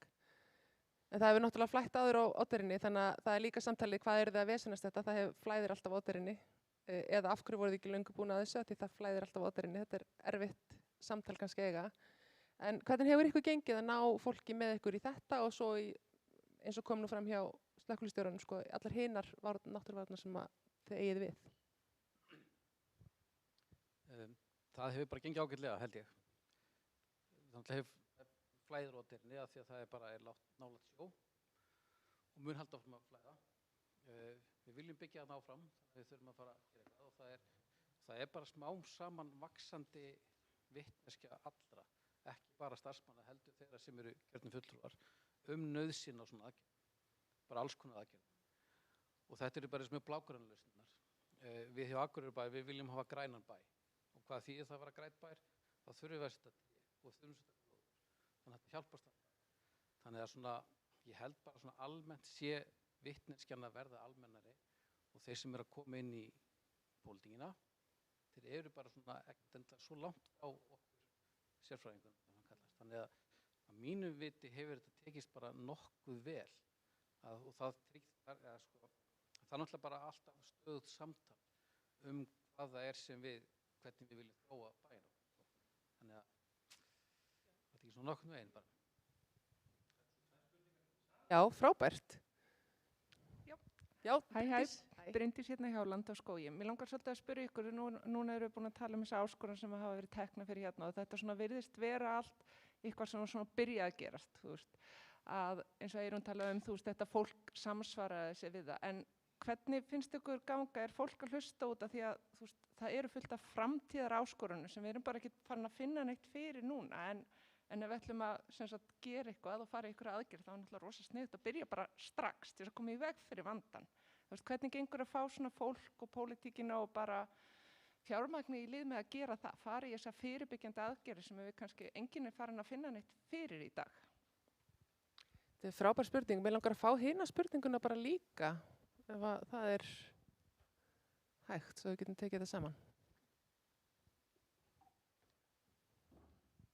Já, hæ. María heiti ég og starfa á Örugg verkfræðistofu. Mér langaði rauninni bara að koma svona með umræðu punkt kannski, að því að þessar aðgerðir sem rættum sem snúa aðlögun sveitarfélaga eru í rauninni ótrúlega nátengt bara almennum viðbragðsmálum almennt varðandi aðra náttúruvá og samtvinna þetta allt saman í þann pakka. Bara rétt eins og fyrirtæki er með business continuity plan, þá ætti hvert sveitarfélag að vera með bara við vitum hvaða ógnir steðjað okkur og hvernig við ætlum að vera viðbúin við þeim. eins og varst að nefna þarna maðurinn með lykilinn. Bara við vitum í rauninni, við vitum ekkert hvort eitthvað komið fyrir, en við vitum sirka hvað getur komið fyrir, hvernig við ætlum að vera viðbúin, þess að gera þetta, þessi fyrir tenni, þá er lykillinn þarna hjá þessum eða það eru til fleiri lyklar og allt slíkt. Og mér langaði líka að hvetja ef þið hafið ykkur til, ef þið hafið ekki séð myndina, það var sýnd heimildamynd snjóflóðin á Súðavík. Það í rauninni held ég að ætti að virka sem svona það allir geti sett hjartað í þetta. Það vill enginn vera í svoleiðis sporum eins og sú mynd sem dregin fram þar, þú veist, sú atburðarás. Þú veist, þegar verið að draga fram, hvað gerist á skipulagsstiginu, hvernig þróast það og allt svoleiðis, bara að maður sé að, þannig að við séum bara að horfa fram á veginn. Þetta var svona umræðupunktur. Takk. Svona langtíma, hvernig gengur að koma langtíma hugsun inn í svona kannski smá skamtíma kjörtímabilin eins og þau eru og þetta með viðbragðsáætlanirnar, að tvinna saman viðbragðsáætlanir, eru komnar aðgerðir? Ég held að við bara förum á línuna. Þetta eru langtíma aðgerðir erfiðar en skamtíma. Af því langtíma aðgerðir er eitthvað sem maður getur gert í næstu viku, en skamtíma er eitthvað sem maður er að gera í dag. Svo spurning hvernig maður finnur hvernig næsta vika kemur. Þannig að þetta er það erfiðara, en það er náttúrulega með þetta með samtíma. Og ef maður tekur aftur bara á DNA, ef við viljum byggja þar og við viljum ekki að það verði tjón þar, þá þurfum við að hugsa til lengri tíma til að gera þetta almennilega. Jú, þetta er best að allt mest samtvinnað, sko. En já, í skipulagi eigum við að taka þetta allt saman. Í aðalskipulagi erum við að taka saman alls konar málaflokka í eitt skipulag. Þannig að það er svona samtvinnun kannski.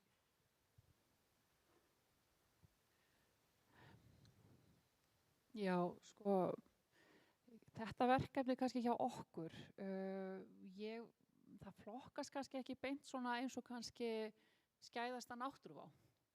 Það að vera með yfirfullt fráveitukerfi er kannski ekki á pari við kannski snjóflóð eða aurskriður og það sem ógnar byggð og lífi. Þannig að það er svona dálítið svona skala, það er mikill skalamunur, mikill eðlismunur. En engu að síður er þetta langtíma hugsun og það er kannski það sem að ég held samt að við séum að verða betri og betri í og þá meina ég líka þá bara þeir sem leiða eins og sveitarstjórnir þeir og það er náttúrulega sem að gott skipulag gerir að þá ertu eiginlega þvingaður að aðalskipulagi dregur þig 20 ár fram í tímann og þá þarft að hugsa þetta. En ég held að við séum að verða betri og betri í því líka vegna þess að þú getur gert margt í einu eins og sem við vorum að gera. Þú vilt bæta gangstéttir. Hjá okkur var þetta hrópandi kall eftir betri gangstéttum, betri umferðartengingum, akkur máli ekki gangbrautir og hvar eru göngustígarnir og þetta. Þannig að það var mjög auðvelt að sýna fram og þetta væri að koma samhliða því þú varst að huga að fráveitumálunum. En það tekur lengri tíma að skilja alveg að fráveitan er að fara ofan úr undan jörðinni og upp á yfirborðið. Það tekur alveg tíma en það er ekkert í hættu beint þannig. Það tekur kannski alveg nokkur ár, en það er líka ofsalega gaman að sjá þegar að stefnan er farin að verða raunverulega byggða umhverfið okkar. Gangstéttin sem ég labba á þegar ég fer með barni í leikskólan og beðin og blómin sem gleðja mig á leiðinni og svo er þetta að taka við miklu vatni og svo framvegis. Þannig að það er líka hvetjandi þegar að þú ert farin að framfylgja og þetta er farið að verða og raungerast, að þá verður einhvern veginn það að hafa hugsað á framsýnarhátt, þá verður einhvern veginn svona áþreifanlegt og fólk tekur því fagnandi. Ég ætla alltaf að það er svona mín fína sín. Ég er aftur með. Já, ég var að viðurkenna, ég var alveg svona smá búin að gleyma spurningunni, en þetta er samt sko... Langtíma aðgerðirnar? Já, en mér finnst þetta veldur svo mikið á því hvernig aðgerðir þú ert að fara að móta. Þetta er einmitt svo, það eru skammtímalausnir, eitthvað sem þú ætlar að búa til núna, þú ert að búa til viðbragð við þekktri hættu, þar sem þú veist hvar hún getur komið fyrir og í hvaða aðstæðum. Svo erum við að tala langtímaáætlanir sem að spanna mun lengra tímabil og svo erum við að tala ógn sem er þannig síbreytilega að þú getur ekki gert ráð fyrir henni. Skilurðu, við erum að tala bara, til að sjá okkur, hópun jökla veldur því að vindstrengirnir okkar eru að þróast með mjög afgerandi hætti og þeir munu valda hættuástandi á einhverjum tímapunktum, á einhverjum stöðum. Og þetta felur það líka í sér að við þurfum að vera sífellt á varðbergi að skoða það og fylgjast með því, bæði þannig að við getum brugðist við með skammtíma lausnum þegar að svo ber undir, en einnig að þróa langtíma áætlanirnar. Og þær eru samt lifa ekkert mjög lengi af því við þurfum alltaf að vera uppfærðar af því að við vitum ekki nákvæmlega hvernig þessar aðstæður þróast. Þannig að þetta eru ótrúlega fjölbreyttar aðgerðar áætlanir sem að í rauninni þarf að búa til, viðbragðsáætlanir, en svo finnst mér samþættingin mjög mikilvæg, bara þú veist eins og almannavarnanefnd kemur inn til okkar þar sem að það er vettvangur til þess að samþætta þetta allt saman. Mér finnst það mjög mikilvægt, en þetta eru rosalega eðlis ólíkar viðbragðsáætlanir sem þarf að vinna með, sérstaklega þegar þú ert með margar ólíkar hættur sem að eru bara í eðlisinu mjög ólíkar, sko. Magnús, þú kannski tekur hérna meira þetta með sko náttúruvanna. Það sem ég varð vör við á vinnustofunum var svona að fólk var að hérna tína til einhvern veginn allt sem hafði gerst og áttaði sig á umfangi hérna vandans, sko.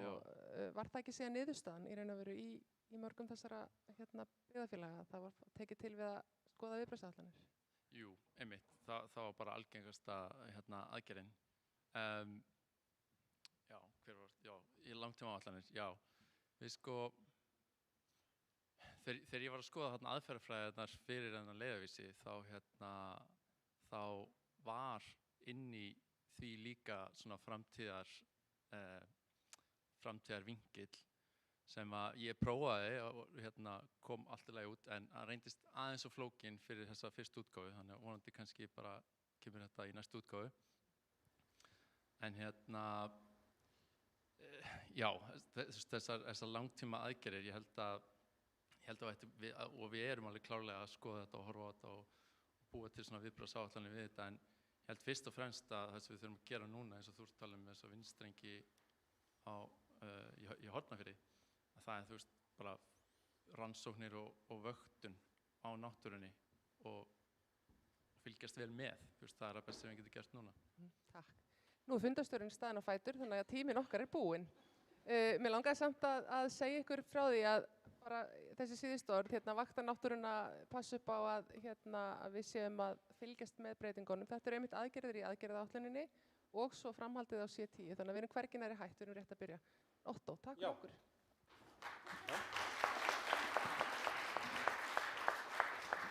Kærar þakkir fyrir ykkur í pallborðinu, fyrir mjög fróðlegar og skemmtilegar umræður. Mér langar bara að þakka ykkur öllum kæru gestir í sal fyrir að koma hérna í dag og hlýða á gestir í streymi að sjálfsögðu, frummælendur og pallborð. Takk fyrir að taka þátt í þessu með okkur og lifið heil.